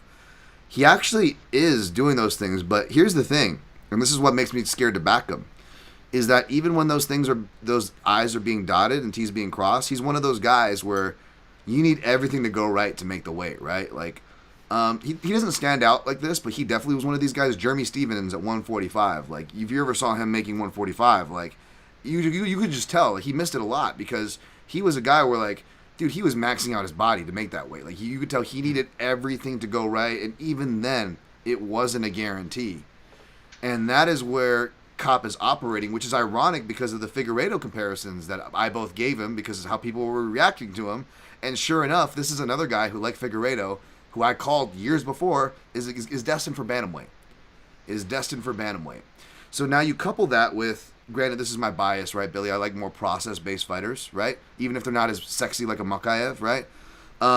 But you add in that he has a fighting style that also leaves little room for errors, if you think about it. Like, he's talented as shit, but if you look at it, like, from fights that he's won to fights that he's arguably won / could have won, like the first fight with Nicolau that everybody gets pissed at, right? Like, you don't get mad at the judges. You should be mad at Kape for letting it get that close. And, you know, as far as his output goes, he fights on such fine margins. And now you're telling me that it takes such fine margins for him to even get into the octagon? Like, I get why the UFC would do that, despite them bearing flyweights anyway, so I don't want to give him too much credit. But I also get why, whether it's me or the proverbial you out there, don't feel comfortable backing Manel Kape. So I'm long-winded, but Yeah, man, I don't like those trends for him. I'm gonna lean toward Mokaev, but I don't know if I'll have action on this fight. Maybe like if they have like a nice Mokaev sub or round 3 line, and I have room in my round robin, maybe. But other than that, I got nothing. Yeah, I'm with you, and it makes a ton of sense. And we've all known people who cut weight better than others and all those things. Huh. I also think, I'm not sure if this is accurate, so feel free to correct me. I believe because of the weird timing, weigh-ins are actually closer to fight time than they typically are, because I think weigh-ins are going off later our time with the same fight time. And now we've moved him earlier in the card. So we've cut 3, 4, 5 hours of recovery out of that for Kape. The body can only put so much water back on. I think it's a fantastic live betting spot on Mokaev if you're willing to actually pay a worse price after he survives an early onslaught. Normally we're live betting to get a better number. This one, the goal isn't necessarily a better number, it's to survive the dangerous parts. Because who cares if you're laying minus 250 or whatever? If the bet wins, you're not paying the juice. So I think those are some elements that are worth considering as well. I may do that just so I can finally win a live bet, Billy. Now, because I've had, again, insane luck, crappy houses, etc., I can count on one hand the amount of times I've actually placed live bets, and they've all lost. So we'll see. Maybe I'll just do that one, even if it's like minus 400, and I'm not even gonna get like I'm not even putting a lot on it for like a crap return, just to get a W on the record books. God forbid on the prelims as well. Why not? Get into the swing of things. Maybe it'll be a new trend for you. Yeah, get some momentum rolling. All right. Kiefer Crosbie plus 320. Sam Patterson minus 410. Huge number on Sam Patterson. I'm sure it's justified when I look into it because Kiefer Crosbie is, I don't know if anybody's watched like Bellator, but his ceiling's kind of there. We're still figuring out where Patterson's ceiling is. But again, I don't know. I'm going to lean toward Patterson here, but I just see these numbers and I'm like, I still want to see more Patterson before we start throwing that on him, right? I don't know. What do you got, Billy? Yeah, I'm mostly with you. The one thing that worries me about Patterson, and I was guilty of this when I fought on later weight classes and was by default the taller guy, he really carries his chin way up here, and also his hands kind of down a good chunk of the time. That scares me, that he's going to get knocked out. Yeah. I mean, we saw him get knocked out, right, against Ashmouz. Looked better against Johan Lionesi. If you have to have some action on this one, right, you can't just watch a fight and enjoy the fight for its own sake. Fight to end by knockout. Get you both ways. I don't think it's a great price. I haven't looked recently, but that's something I'd be interested in because Patterson can expose himself to that. Should be the more talented fighter, should be more dangerous, but you get a little bit of coverage on both sides there. I like that. I almost did a fight ends by knockout at like a plus 300 for a fight the other week as a round robin leg, just because it just was like, it was a nice little placeholder to have something on the fight without a lot of exposure. Found it real quick. I'm seeing plus 185 on either fighter to win by KO TKO, which seems pretty. Because if we think it's a one-sided fight, not the only way, but the typical way the underdog wins is a flash knockout. True. And we expect the favorite to roll. So yeah, almost 2-1 on that. Again, not betting it personally. I got enough action on this card, but if you want to throw $5 on it just to keep you entertained, that's how I do it. We'll see if this favorite rolls next. Either way, brace your ears, folks, because here comes my Clockwork Orange terrible English accent. There's different type of English accents. There's the Cockney. There's the creepy Davy Grant there, right? But for Mick Parkin, not that fucking name, he just looks like he speaks like the dumbest person. And he's a really nice guy, but he just looks like that police officer character from A Clockwork Orange. I'm sure he. As my right Aaron Bronstetter says, yeah, I'm sure, Dan, that's exactly how he sounds. Mick Parkin minus 345. Lucas-Brzeski plus 275. I got no opinions on this outside of my terrible, terrible accent. Anything on this, Billy? Not really. You're probably okay betting Parkin at minus 210. It feels, again, as we say, nothing's really that safe. Feels fairly safe by heavyweight MMA standards. These are not guys really hunting for finishes too aggressively here. Yeah. Brzeski is 1-3 officially in the UFC, and his win was over Walter Walker, who probably shouldn't be there anyway. So, minus 210's fine. Again, not betting it, but wouldn't hate you for it. Yeah, I'm not this bold or brave, even with as bold as I'm brave as I'm being with my unit sizes and my confidence, even though it's based on a negative trend. Because, hey, I got to grab it from somewhere. But if I were to do that layered parlay thing, like I'm already on, like, My anchor is 2 units. It's a decent size for me, at least, for Arnold Allen plus 104. Maybe my second line, to put my money where my mouth is, I put the co-main event total in there. And I think that kicks it up to like plus 311. Maybe you do like a unit or just under a unit for that, anywhere between 1 to 75. And then the third line would be a 5-legger. So it goes 2, 3, and then 5. And the 2 you'd be adding on would be the English fighters, Molly McCann and Mick Parkin. And I don't know where that would take it, but then you put, a half unit or under for that. And then just so long as you hit the first line, you still profit. In other words, when you do the math, that's how you kind of got to work it out, however you want to do your exposure. But if you like that style of parlay, shout out to the Dogger Pass podcast, my guy CJ Saftik. That's his business. That ain't mine. That's how I would do it. I don't know if I'm that brave, Billy, but I don't know how much you like parlays yourself, Billy. But as far as logic goes, if you were to have to gun to your head, how would you kind of stack one? Does that one at least make some sense if you had to? It makes sense, and since you're giving me a bigger platform than I deserve, I'm going to repeat a rant I've done in the past. Do it. You don't have to parlay things in MMA because all the fights are sequential. So you can just roll over your winnings from each one, and that way, when you've won the first 4 legs, you don't have to do the annoying tweet of should I cash out or how should I hedge this or whatever, because you can just manually adjust it every fight. They all happen one after the another. It's not like an NFL Sunday where you got to do them all at once. So that is my only stance on parlays, at least in the UFC. I just gotta buckle down and do that. I've heard you talk about that before. I gotta buckle down and do that, brother. It's kind of too stupid to not make sense, But no, that's a great shout there. Let's get the last fight out of the way. Sean Bannon minus 175. Alice are dealing. I don't even know who this is. I have no opinion on this fight. This ain't even my desk. To quote Arlie Ermy in 7. This ain't even my desk. Anything on this fight, Billy? Yeah, a couple of can crushers. Sean Bannon was supposed to fight somebody different. I don't even remember at this point. Fight to be won by split or majority decision, plus 350. Sean Bannon is a walking split decision because she does like the Taekwondo thing where she's kind of bouncing around on the outside, half slapping you with kicks. I'm guessing her opponent seems a little bit bigger and stronger, is just going to hug her, shove her against the fence, drag her down. No one knows how to judge that. The judges won't be paying that much attention. You get a plus, close to 4-1 odds on a split decision.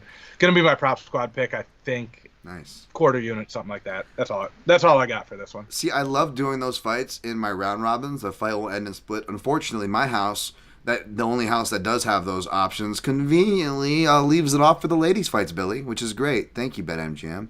Bastards. I mean, I get why, though. I get it. Right? Yeah, I know, but it's just like you bastard. Come on, nitpicking. You're just gonna give it. Come on, anyways. Before they were the only ones that offered it at all for a while, and then other books finally jumped on it. So that is true. I give them some credit there. You gotta give them some credit. I'm just curmudgeon because I'm playing off of my Vegas availabilities here. I'm gonna clean up the chat before we recap and get out of here. Billy, this has been awesome, man. We got to do this again. James Kendrick, I'll repost this. What makes southpaws that wrestle such an advantage? James, you got to rewind, man. We did answer that, and I even Billy gave a really cool answer for that. It was earlier in the podcast, so I hate to pull that card, but please rewind and go check that out, sir. But I will answer your second question because you're the man, James Kendrick, and I love you. James Kendrick says, are southpaws also susceptible to dipping to the power side? Absolutely they are. I have, as much as I call it, and don't you think, especially with my luck, like, I'm not thinking that, it's a two-way street. Believe me, whenever I watch my shitty footage of my mitt sessions or sparring, light sparring work even, I'm just looking at how much I love to dip and crouch to that side and break the rule the opposite way. And the Dustin Poirier Gaethje 2 knockout, you see that, like the southpaw getting hit with it, right? Like, it can happen, absolutely. It's something that I very much think about, and it's why, in my defense, even though this doesn't matter, because you saw it in the Poirier, the one hand doesn't matter, but it's also why I'm very diligent about always keeping this hand up high, even though my lead hand is low. You should always, generally keep all hands up high, but there's different styles of blocking, and if you are going to have one hand low, it better be your lead hand, and not like Muhammad, who actually kind of keeps his rear hand low. He's gotten better about it, but that's why Muhammad also was hitting a lot of those southpaw kicks in the report, too, because he will fight with sometimes a low rear hand, which is extra dangerous than having a low lead hand. Rain Lamina, is Manal Cap 5'3" with attitude? It appears so. It appears so. And lastly, Jimmy Kudo, Ihor Potierio was made official today. Just terrible. Oh no, they booked him? Oh God. Did you see who they booked Ihor Potierio against, Billy? No, I didn't know that. I'm surprised. Oh gosh. That's going to be a mess. It's got to be an Apex card or something, right? That sounds like an Apex main event. Yeah, it's got to be. All right. No, sorry, I'm being snarky. I shouldn't, but yeah. Well, hey, that's the division they love. I mean, sadly, it's not a joke, right? Because they will, if it's in middleweight, light heavyweight, or heavyweight, they will headline it at the Apex, folks. They will fucking do it. Cesar Almeida at UFC 307. Jesus. All right. Well, on that note, now my bladder's really screaming at me. I'm gonna recap picks and plays. These are my picks and plays, so don't throw Billy under the bus. Go follow him for his analysis. And don't. He's here to help me. So don't hit him with any of the strays that are meant for me, folks. So these are my picks that I'm gonna recap. And I'm taking Edwards over, remember the name Muhammad. Taking Aspinall, as I like to say, Billy, Tom Aspinall, baby, over Blaydes. Hopefully we get the Mortal Kombat walkout. Taking Bobby King Green and setting myself up for a classic Dan Tom loss to Patty-Pimblett. Taking, I'm leaning toward HOBOCOP. I'm not sure if I'll fully pick him, and if I pick him, if I'll play him against. Check me at Dan Tom MMA on Substack and on Twitter on Fight Day. I'm taking Allen over Allen-Chikadze. I am leaning toward Wood over Pineda, but I am not liking that the more this line widens. Taking McCann. Mully. It's M-U-L-L-Y, guys. Mully. Come on, Mully. I love when they go to this corner, they're all just like, come on, Mully. Taking Mully McCann over Bannon-Alderaan.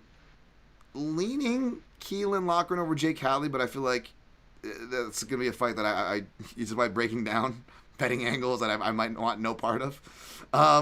Leaning toward Bukake-Prachnio, but I don't know. We'll see. Check me on Fight Day. Leaning toward Parsons over Elliott, but check me on Fight Day. I don't know how strong I feel about that one. With my bias in tow. Leaning toward Mokaev over Kape, despite Kape training out of my backyard.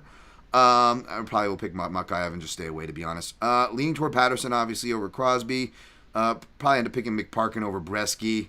And why not Shauna Bannon over Alice in Wonderland, Ardelion or Alderaan that got blown up from Star Wars. There we go. And then my only plays I have on the board right now is an Edwards-Allen parlay for 2 units at plus 104. Bobby Green straight up minus 115, 3.3U. That's an MMA gambling Twitter number. What's Dan doing putting that kind of unit numbers out? He's cruising for a bruising, isn't he? And I don't got anything for my round robin, but I'll tell you what I'm looking at. I'm probably going to have Aspinall by sub in there. Maybe a Bobby Green round 3 in there if you give me a good number, depending if they give me, something. Maybe not nothing for Wood. Maybe something with Edwards, who knows? I don't know. I try not to get fights that I'm already involved in, which is what sucks, so we'll see. Maybe a split decision prop. I don't know. Billy, before we get out of here, it's been awesome having you, brother.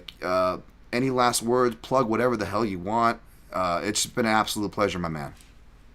Yeah, no, thanks for having me. The big one, follow me in the Action Network app. I think it's just at bward586, but if you search my name, it'll come up. That will have all my actual plays on Saturday night.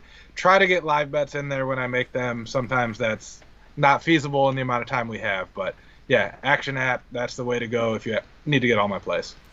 Absolutely. And then, of course, at Psycho Ward 586, as you see as his name tagged, if you want to find him on the artist formerly known as Twitter, where he posts a lot of his stuff there. Billy's great, man. Again, a great resource. He clearly knows his stuff. If you guys didn't, believe him at the beginning, hopefully you're a fan of his, like me, a fan of his now.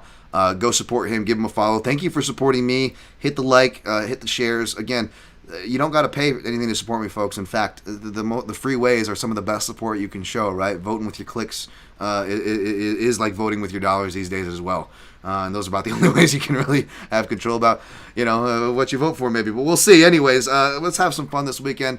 Let's tear it up, Billy. Let's tear it up, buddy. And the fights that we're opposite on, well, we can take solace that at least one of the homies from the squad, the Action Network, will be cashing, right? And I think even some of our opposite plays, there's ways that we could both be right, depending on how we play it. So that's true, man. That's always what I'm rooting for.